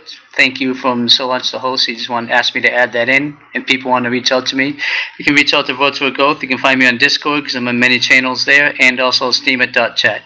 And thank you very much. I'll be in touch with everybody and look forward to everything. And that name is Virtual Growth, and that is 2 words with no space in between. Correct. All right. Well, with that said, is Chief Mapster here today? Are you able to talk? Yeah, I am. Okay. Channel, 3 beans. I'll go ahead and let you. Lunchbox, winky face, unmuted. You were unmuted and undeafened by Fuzz New. Channel, Okay. So what we're going to tell you to do, buddy, unfortunately, we cannot cover you today because it's going to take a while to get you set up. I'm sure that it's not just one thing. But with that said, if you want to, I can push you back to the end, or you can do it next week. Either way is up to you. But unfortunately, we're going to have to skip you until you get that figured out. Up next is going to be B, and that's going to be Crypto Hippie, aka Forrest Willie. He'll be joining to give some updates on the Purity Network. And I will go ahead and I'll ask you, Crypto Hippie, aka Forrest Willie, if you are there and available to speak.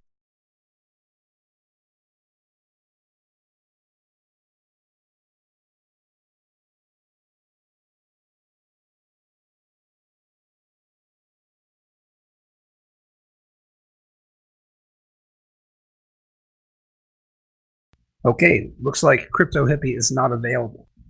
So with that said, we'll go ahead and we'll move on to the Smoke Network. Can you hear me? We will move on to the Smoke Network. And Extraordinary Pilot, are you the one who is going to be talking about this? Because it is a different name than we have on Steemit.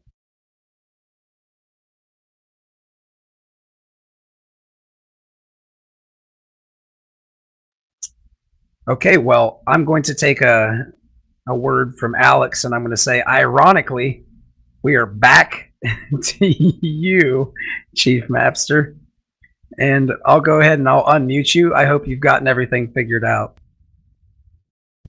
Hello. Hello. Can you hear me? Yes, perfect. Yes, perfect. Yeah, my bad. First time using Mumble. It's okay. It's okay. But my plan was just gonna use like 1 to 2 minutes to talk about Steemit gaming and then answer some questions because it's kind of a big idea. So I think I'm probably gonna bring more value with answering questions. Sounds if good. that's cool with you. But Steemit gaming is basically just us changing the education system. The current system is broken. Everybody knows it.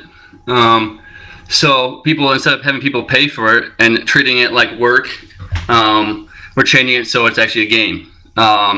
Each level, like grade level, is a game, and then the grades are not points. So that's the token I'm looking to create, is something called points. So that way we can actually rank people by giving them points that we tie to the whale shares. Let's see. The different games are curation games, commenting games, and then creating content. So if you're on Steemit and doing those 3 things, you can learn. Like curating, we'll post a quick question. For example, the one I use is like, what's the difference between marketing and branding? And then the gamers, we call them gamers instead of students, go find an article on Steemit that would best answer that, re-Steem it, and then the judges or the people, the leaders will use this token tied to the whale shares or a bit beyond, called points, to vote instead of a grading scale. So vote on the responses, and that's just one style for the curation. Commenting would be just very similar. A question we posted on a thread, and the best comments would be rated based and voted on with that same token. And then creating content would be just writing posts based off whatever the question on that game that day is or that week. We're really just trying to gamify learning, make it fun, and feel like you're not going to work. So, but yeah, any questions, I'm here to help. So before I start,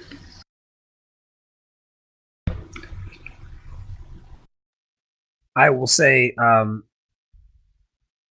does anybody have any questions or comments regarding this specific topic?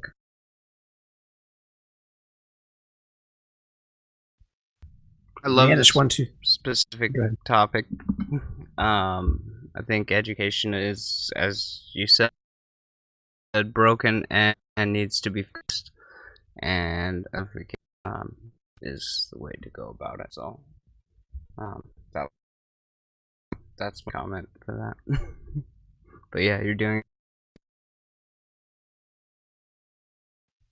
Yeah, it's definitely. This is a place that I actually have spent the majority of my quote-unquote studying time in my life, other than maybe Bitcoin. I'm a little bit rusty on this one compared to Bitcoin these days, but one of the things that is amazing about gamification and learning is that one of the biggest struggles for people who are learning is just starting out and fearing failure. The fear of failure itself oftentimes is what holds people back from evolving and growing and taking the risks that are required to evolve and grow. So one of the cool things that experts in this space kind of look at is the value of gamification. And if you think about a person who is playing a video game, they're not afraid to go up and fight that monster and fail, right? As a matter of fact, the process of growing is a series of failures, and then overcoming those failures, ironically, is very much how games are designed. Now, when you add into the situation a communal type of environment where people are using something called scaffolding, where they're looking at each other's expertise and leveraging that to lower the risk for learning. For instance, if I'm learning from Xerox about something in blockchain space, it's less risky for me if I have a guru or somebody who knows something more than I do next to me, right? So when you have gamification of learning and you have a collection of people who gather together at the same time to use this, you have this extremely powerful synergy that can come from it. You can actually teach people things very well and make it so they remember them much better through something called experiential learning, as opposed to what they call in this sphere of psychology and stuff, they call it rote memorization, is the kind of the opposite of that, right? Where you have flashcards and you just say, I'm going to stuff information into my head and hopefully I'll remember it. But humans don't really work that way. We do to a degree, but we need meaning to really assign a memory, a strong memory to something. So when we create meaning and when we actually push forward together, we also create this sense of camaraderie and this sense that the risk is very much lower and that the benefits are much higher. And when you do that, you're breaking down that barrier that often holds us back from growing, that often holds us back from going out and fighting the demons in that fantasy world, or, in the real world that we deal with, right? Because that's a very strong platform, a foundation to build your or individual people's perception of the world into something where you don't fear trying. You don't fear bringing that value. I said, I have much more input. I know that you're talking and that you're interested in this stuff, obviously. So I'll go ahead and I'll open up your mic again because you don't have push talk enabled yet. But just so you know, whenever you get muted, that's why. I'll be fixing that. But it's all good. And I'll open you up right now and feel free to give any input that you'd like. In my brain, because that's exactly what I'm trying to get people to overcome their fear of learning, because it seems like whenever I talk to people about new subjects, they're automatically defensive, and it's because they've been programmed a certain way or they're afraid because they never learned about it. And the best way to get over that fear, because I believe fear is not real, is just to actually play it in the game. Like you said, you're not afraid of video games, and even in sports and games like that, you lose your fear because you're in a game. So by having them in a game for 15, 30 minutes, hour a day, maybe we can use that time to really help them learn and progress, and hopefully help the community too. Because I feel like we should reward the people that are here first, that really do like the community. So I feel like by starting it now and having one game, working out the kinks, and then expanding from there, we should be able to help a lot of people. Well, can I ask a question? Yeah, sure. Okay. Do you guys have a token? Is there going to be a token involved in this in some way? How will the motivation come? That's the goal. Kind of talking to you, and I talked to JP. It was initially going to be called something else, but we really think just by keeping it simple, like points, you get points in games, and just calling it points, like POINTS, as a token, based off whale shares or Beyond Bit, and that way we can vote on a scale based on the responses, so curation based on the best curated responses, comments the best comment, and then the best content created. We can vote with that on a sliding share, just like you do percentage wise. So instead of like 90% for an A, you would get 90% vote or something like that. So that's what we're thinking about right now. I like the idea But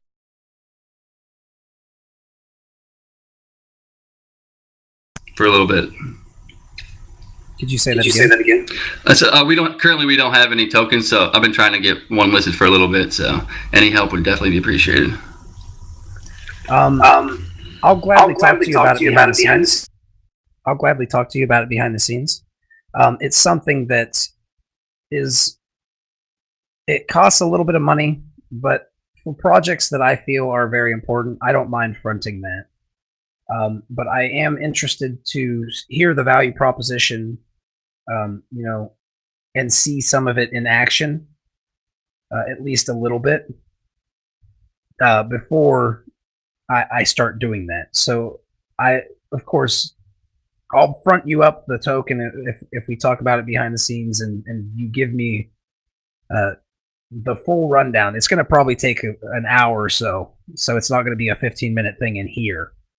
But I'm very interested in helping you if that's something that you're interested in doing.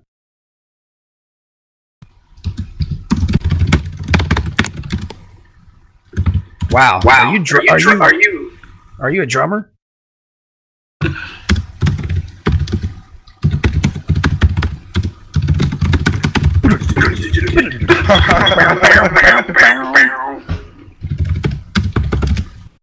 Okay. Well, thank you very much, Chief Mapster. Is there anything else that you would like to say about your project today? No, it's just a small team. We've actually been working on it for about 5 years now. Different forms. We've been working on it. It was called Mobile Organized Business, but we really didn't have a platform for it that was based on curation, commenting, and creating content. Make it as easy and user-friendly as this Steemit.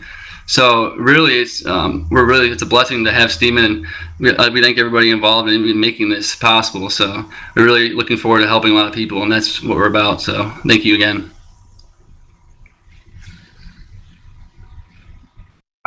Well, thank you to you for building this for 5 years, first off, because whatever you guys are doing, 5 years is a long time to be working on something, I know. And especially when it's not, you're never able to quite get it completely finished because no task ever seems to really be finished. But it's cool to see that you guys are starting to evolve with this project that started elsewhere, and now it's starting to come into the Steemit ecosystem and using this. So I'm very interested in it, man, and I look forward to hearing more about it behind the scenes. You can always reach out to me at beyondbitcoin@gmail or Official Fuzzy on the Whale Shooters Discord. I do check in there throughout the day. Please feel free to reach out to me, and we could talk about that token. But we'll probably end up talking about quite a bit more. With that said, does anybody have any questions or comments other than myself regarding this topic, or Crypto Hippie, because Crypto Hippie did speak up as well? I do. Are you going to be working with other schooling projects to make it a good push, or are you just going to be by yourselves? It doesn't really matter to us. We're just trying to help as many people as possible. So if the goals and the missions are the same, yeah. But we're all about positivity, no ego, anything like that. We're about helping the community. So as long as that's all there, then we're definitely down. We're trying to help as many people as possible. So yeah, definitely looking for help and partnerships. Does that feel, do you feel like that answers your question?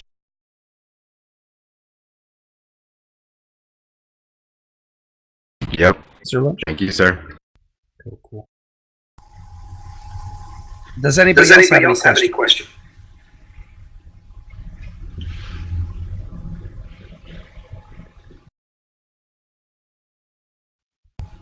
Okay, well, Chief, it looks like there's no questions currently. I have so many questions, but unfortunately there's only 1 minute and 40 seconds left in this segment. And my questions will guarantee you span 1 to 3 hours. And so we will probably have to do that behind the scenes. Crypto Hippie and I have talked about this stuff quite a bit in the past as well. Utilizing cryptocurrency and gamification for learning is one of the most powerful use cases in existence. I don't care what anybody says about it. Otherwise, there's so much proof to it that it's insane if you really go out and research it. Video games and gamification in general, it really does add this extra element that almost solidifies learning. If you think about riding a bike or anything that you've done, that you've actually done it, experiential knowledge, right? These types of things are extremely powerful in terms of being able to remember and recall in a useful way information that is available for you to kind of master, right? So with that said, if anybody wants to reach out to you and talk to you about this because they're also very passionate about this, how would they do so?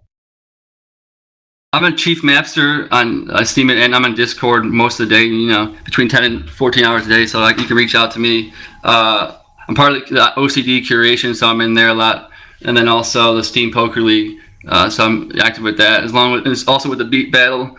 So, but I'm also, you know, you can just hit me up on email, which is chiefmapster@gmail.com. I set one up for everybody, and then yeah, I'm usually on Discord, pretty easy to find me, so I'm here to help. Just reach out. Yeah, I'd definitely like to talk to you more about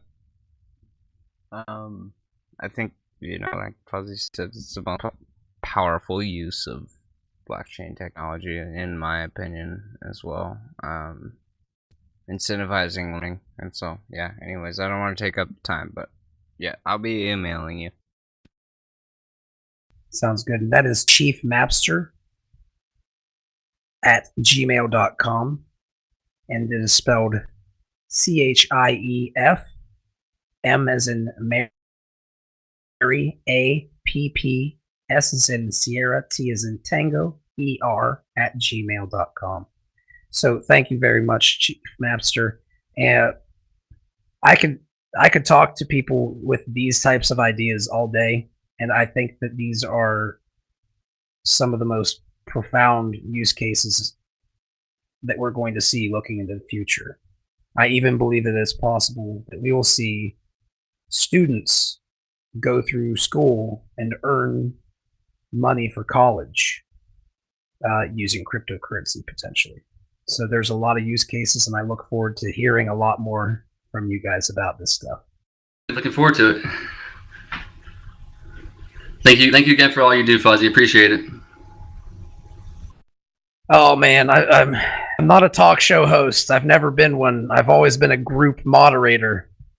But I've loved putting together groups and trying to get them to do things that they believe in. I try not to be a boss. I just try to be an enabler. And I'm not talking enabling you to go buy crack cocaine rocks down in the square. I'm talking about something absolutely worth us looking at, and that's our own value, especially when humans synergize.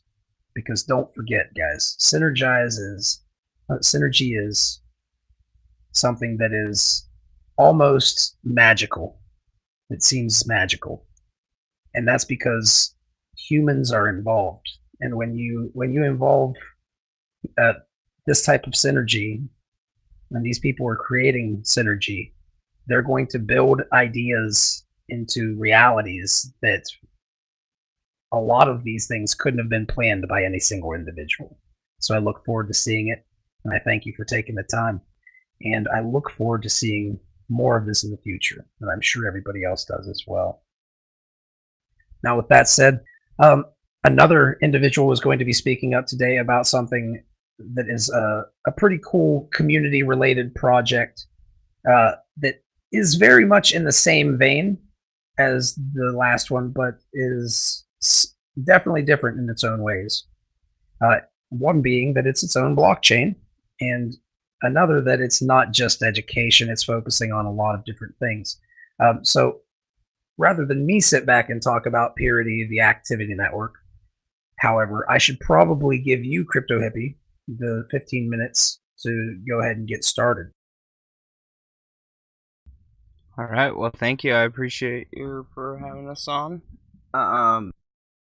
Yeah. So, like you said, crypto is a powerful tool for all sorts of things, and we want to empower with purity and communities to learn and grow. And when I go to a meetup group, I learn quite a bit. And when I go to another meetup group where it's a different topic, I still learn. And for me, that's one of the big powers of purity that so for those of you that don't know what it is, and I would imagine most of you guys do by now, we're incentivizing human interaction, and it can be anything from something like online, like this, what we're doing. We're trying to take it offline, and we would like to bring it to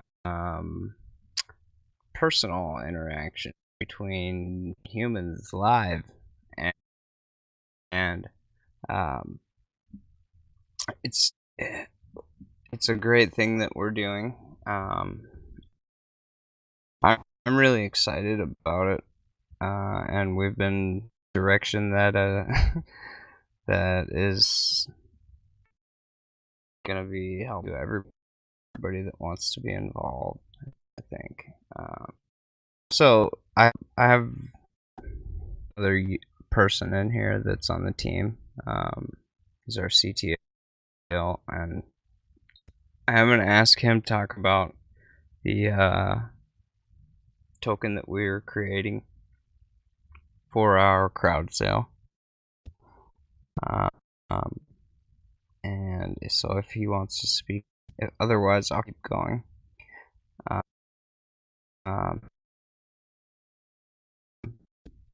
Can you hear me? A few different options. Yeah, you're here. I'm trying to figure out what button I have to hit to make it work. You sound wonderful, Random. Actually wonderful, or is it really broken up? No, like wonderful. Oh, so actually really wonderful. Fantastic. Because the internet here normally sucks. I was actually about to change networks just in case. Cool. Sweet. But I'm glad it's being nice to us. Just let me know if it decides to go back to being crappy like normal. Certainly will. So yeah, so there's a couple of things that we can announce. So we're going to have an Ethereum crowd sale token that will be then converted into the official token. But because the official token is still currently built on Tendermint, that's not like something we can do on that blockchain yet. So the pre-sale will probably be one on Ethereum. We're working on that now. Crypto Hippie can answer more questions about the details of that, I think, later. We haven't like finalized that contract, but when we do finalize it, it will be open source, and we will put it on GitHub. And we will have it up for review for transparency and all that jazz, because that's what you should do. So that'll be coming sometime in the near future. The other thing that came out of last week and looking into Ethereum smart contracts is a realization that current smart contract technology, I'm going to just be kind of blunt here, I think it absolutely sucks. And the reason why I think it sucks is the whole point, in my mind, of smart contracts is to get rid of intermediaries and bullshit. And if you look at Ethereum smart contracts of anything other than the most trivial complexity, you don't really get that. Because if I look, even me as a programmer, if I look at a smart contract, I can't promise that I know exactly what it does. Right? I'd have to be a real expert at Solidity to really know what I'm getting into. And if you're expecting normal people to make financial transactions and make agreements on these things, they need to be able to understand them, just like normal contracts, right? I mean, certainly there are plenty of like evil lawyers who write really confusing English contracts, but if you were to take that same contract and turn it into computer code, I think it would be substantially worse. And so what we're working on as one of our side projects is a new smart contract language called Handshake. And the primary goal of that language is to be human readable by normal people and have them be able to read a contract and have a pretty good idea what it's going to do. I'm not going to say they're always going to have a perfect idea what it's going to do, but they can read it and say, okay, this seems to do this and this is reasonable. So is it fair to say I'm sorry. Go ahead. Is it fair to say that whenever you're looking at these smart contracts in Solidity, it was created from the ground up pretty much? It's very few people, even outside of the regular everyday dev and the people who are really digging into cryptocurrencies, even them, it requires a lot of expertise and a lot of time to get to that point where you can be one of those people who can read it. And because of that, there's a lot of potential for these contracts to be misused and to hurt the users. And there's no way of them easily checking it. Yeah, I mean, like recent hacks. So I was busy trying to learn Solidity right when the Parity wallet got hacked. And this flaw, when it happened, people realized there was no way to stop it. And the only way people's money was saved is that good hackers went and robbed everybody before the bad hackers could. And that's just crazy to me. Yeah. And that had been around for like 6 months, and the same code had been vetted by the best people available. And the thing was, it didn't actually surprise me because I was busy reading through best practices guides and trying to understand the security implications, because these are financial transactions, right? Like, and the fundamental unsolvable problem in my mind for Solidity, I mean, they could maybe solve it, but it would be really hard. And it would pretty much mean Solidity didn't look like Solidity anymore, is that a language that's built for smart contracts and is especially going to be built for financial transactions, because smart contracts power, Ethereum token transfers and power wallets, has to be a security first language. You want to make it really hard to screw up sending money, receiving money, or tokens, whatever, right? And that's just not the way Solidity was built. Solidity was built to look like JavaScript and Java, neither of which are really renowned for being these security awesome languages. You can write secure apps in Java and JavaScript and on PHP, but that's not what they were oriented around, like from day one. They were oriented to be, in some cases, easy to use or familiar to existing programmers, or to avoid some mistakes of other languages. But they weren't around contracts, and they weren't around security, and they weren't around finances in particular, right? So the nature of Handshake is trying to say, the contract comes first. The specifying of clarity comes first, even if it requires a lot more typing, right? Like, so a Solidity contract would probably be a lot shorter in terms of like number of lines of code than a Handshake contract, but that's on purpose, because the whole goal is to make things as clear as possible. So, and to make things as secure as possible. So there's a concept of a contract, there's a concept of a transaction, and a transaction either completely is done or it never finishes, right? And it unrolls everything. And it can have sub-transactions. So the only way things happen at all is if everything happens. And then outside of those transactions are calculations and things. So everything's in its own section, right? So every calculation that's going to happen is specified in a calculation section. So you can see how things are calculated. And then you can go to a transaction section and say, we calculate this, we calculate this, we calculate this, this happens, and then we're done, right? There's a bunch of other features that I'm trying to work on and describe, and I'm calling in some people that I know are very experienced at these things, including eventually my professor of grad school who is a luminary in information science and did work with Google. I'm going to have them vet everything. And once the initial crappy alpha is done, I'm going to start presenting it with the goal of getting people who are more experienced than me at language design and security to weigh in. So what I don't want to do is be like Solidity, where the Ethereum developers are like, no one should build on this because it's not ready, and then the whole world trying to build on it because the demand is there, and then people losing millions of dollars. I don't want that. Yeah, I don't want that to be part of crypto's immediate legacy. I don't want our network to be this marching set of hacks that Ethereum has been since basically day one. I mean, it was like, let's do Ethereum. Let's lose $100 million to the DAO. Let's crash our network. Let's do this again. And the thing is, having looked at all this, like you can now, like these days, right, you can write a smart token contract that's secure, but it's taken them like a year.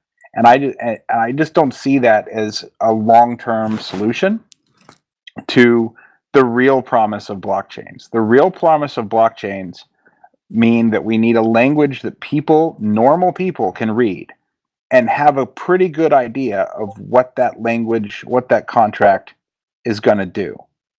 And if they're wrong on the details, sometimes the devil can be in the details, but I don't know if that's something that can be avoided, right? Like I don't know if it's possible to make things both flexible and perfectly clear for everyone forever, but between the fact that smart contracts are in the open and other people can help vet them, and then making it as clear as possible for an average user, I think we can bring a level of honesty that's never been seen before to the world, and that can only be a good thing. You know, it's interesting to me, Rampant, is that if I go out and I listen to crypto media all over the space, if I hear things about Ethereum, it's very rare that I actually hear these types of concerns.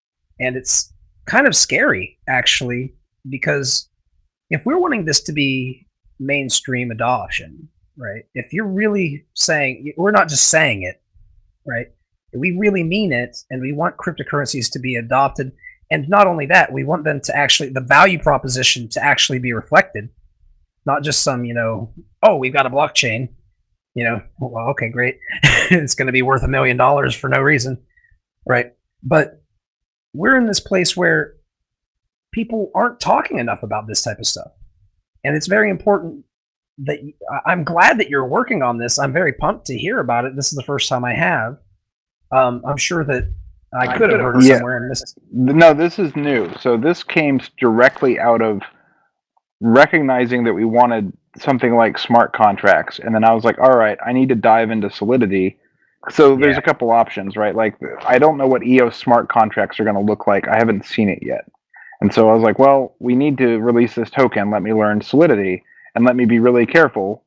And so the first thing I started reading was security issues with Solidity. Like, that's where I started because I'm an experienced engineer, and that's where you should start for something like this, right? Like, this isn't a web app for photos. This is important.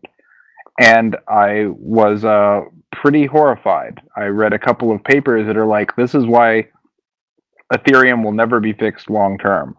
So, and I can send you some of those links. So you can make a secure smart contract and a secure token sale, but man, do you have to be careful. And there's like a lot of ways things can go wrong. And I just don't see that scaling for the entire world, right? And even if you do it right, in fact, the way you have to do it right, I think is much harder to read for a normal person than it should be. because it's very counterintuitive. Well, some people that I've heard have actually talked about some things. Well, I won't get too deep into it, but some people have said that the DAO actually may have been the attack may have occurred because of somebody who was on the team potentially, and that they were so familiar with the contract that there's some way that they could have done what they accomplished there. I don't know for sure if that's the case, but I'll say this: what you're talking about, this stuff is possible. You can be hacked, and a lot of people are very afraid that you can be hacked on Ethereum, and it's a reasonable thing. I think if you look at DAO and what was the latest one? If you look at the Parity wallet. That was it. Thank you. When you look at these, people lost a lot of money, or could lose a lot of money, and it does happen.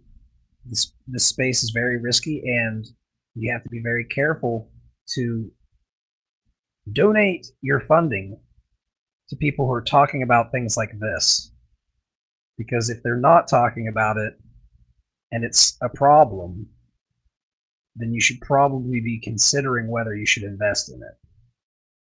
That's my take on it. But with that said, you guys have a token on BitShares that people can buy into if they would like to. Is that correct? That is correct. For your community, we do have a token already on BitShares. Okay, well, and they can reach out and get it on. They're going to be able to get this on Ethereum in how long? As soon as we can do it and we know it's safe. So probably the next few weeks. I'm not going to give a specific date because until I've really had a chance to go through it, it's not going to get released. Fair enough. Well, I would urge you guys to please consider joining up and letting us know, of course, when that happens. Everybody is interested to hear this type of stuff as it comes out. But I definitely don't want to put pressure and say that you guys should, you're 100% right when you say, I don't know exactly. I can give you a rough estimate. And that's, I think, as fair as we can get. With that said, how would people reach out to you guys if they would like to talk about this stuff with you, or if they'd like to help you in any way, shape, or form? Or maybe they have some serious investment questions into the Purity chain. Absolutely. So you can contact me, Crypto Hippie, or Jan. You can either go to purity.io and there's info at purity.io. You can email me at bren@purity.io. There's Jan, Jan, at purity.io, and Forrest at purity.io. We also have a Discord, and I can drop that link into the chat, but reading it wouldn't be any good because it'll expire. And then, of course, we are on here pretty regularly. So, of course, if they tune in live, that will help. Awesome. And Forrest, do you have anything to add on? Well, I just dropped the links in there. He was talking about. So the first one explains get into the BitShares UIA that we've created. So if you want to buy in right now, that's actually the best deal that you'll be getting on Pure Token. So and you guys are going to be selling it for a higher price on Ethereum, correct? Absolutely, yeah. It will be 20 cents, I believe, when it comes out. On the Ethereum token will be 20 cents, and right now you can buy them for 15, and if you invest that down to 2.5 cents. That information is first link there. The second one is the link to our latest and last hangout that we had. And that just got put up. And we'll be doing another one of those. I haven't fully set on a date yet. The time that we did last worked well for everybody else, but it was like 3 in the morning by the time I got to bed, so I'm gonna, if that's what it's got to be, then we can do that, but I'd like to find maybe a better time. And then the last link is our and post, and we will also have the bounty post coming up as well in Bitcoin Talk. Also, we in our Discord, which the Discord is not linked there, but looks like Rampant just linked it. So anyways, yeah, in our Discord we have other bounty programs as well, so you can earn Pure Crowdfund Token, which is the name of the UIA that we created. And I welcome any and everybody to stop by and talk to us. We usually have most of us are in there all day long to answer any questions that you might have. And yeah, thank you guys. Really love your support, and love that you're having us on week after week. And thank you to all my people. Thank you. And I look forward to hearing all the updates that you guys provide in the future. This handshake, I love the idea already. I'm kind of pumped actually right now, Rampant, that you brought that up today. Guys, there are a lot of tokens that they've put up as a special deal for people in the BitShares community and the Beyond Bitcoin community who's made all this possible, which is all of you. So please consider at least looking at what they are offering on the DEX, because you can buy into their UIAs today directly from there. And with that said, thank you, everybody. Is there anything you guys would like to say in closing? I'm sorry. The artwork contest that we're having right now, Discord server, we'll be paying out those. I'll do that tomorrow. So I was going to announce winners, but I think how I'm going to do that is I'm going to make a post on Steam it, and we're gonna let people vote on the winner. I think that's a more fair way of doing it, judging it. Popularity contest, or Steam popularity contest. That's great. That's all. That's a great addition, and I actually might steal that from you in the future. But at least it's logged that I told you that I was stealing it from you. Yeah, man. With that said, guys, thank you for joining up to this hangout. Fair enough. Thank you to all of you, because this is all of you. This is so grassroots. It's probably the most grassroots hangout in crypto, and we have covered the most powerful technology before anybody else thought it was sexy.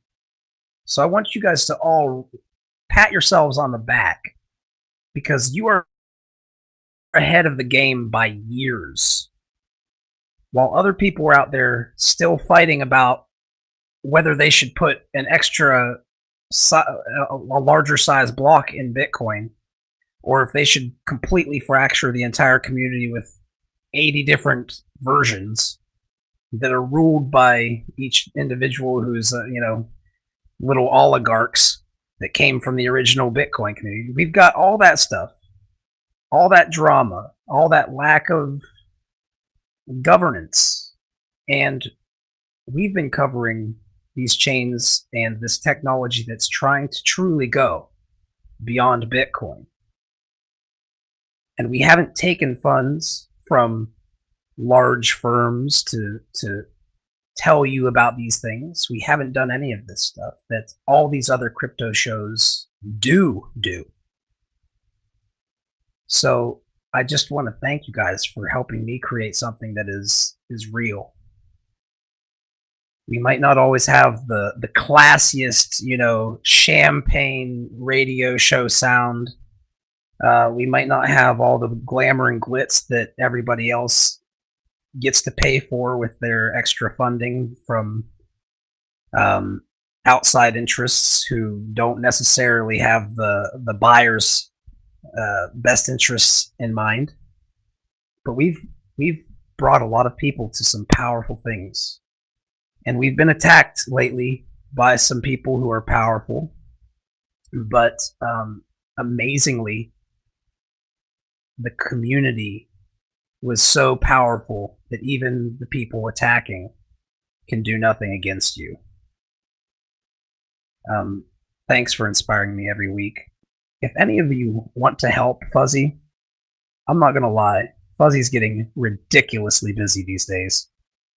And fighting drama in addition to it takes a lot of extra time that I can't be building and doing things the right way. So if anybody has things that, if you feel like you can benefit this program or help us in some way, shape, or form, feel free to let me know. I'm looking for people to volunteer, and I can pay volunteers now. I know that it's not a volunteer job if I'm paying you, but I'm not telling you right now how much I'm going to pay you either, am I? So if you want to volunteer and you want to find out a little bit more about it, please do so by contacting me at beyondbitcoin@gmail.com. I'm always looking to expand beyond Bitcoin because it's got to be a community. It can't just be a few people who act like they know everything about crypto, because they don't exist. We all have to learn about this together. So thank you for taking that journey with me, and thank you for being part of this ride, even in the darkest and scariest times. We're not going to quit. We're only going to grow and explode into something amazing. And I look forward to that day. And I look forward to giving you all frigging high fives because you were part of it. We'll see you guys later.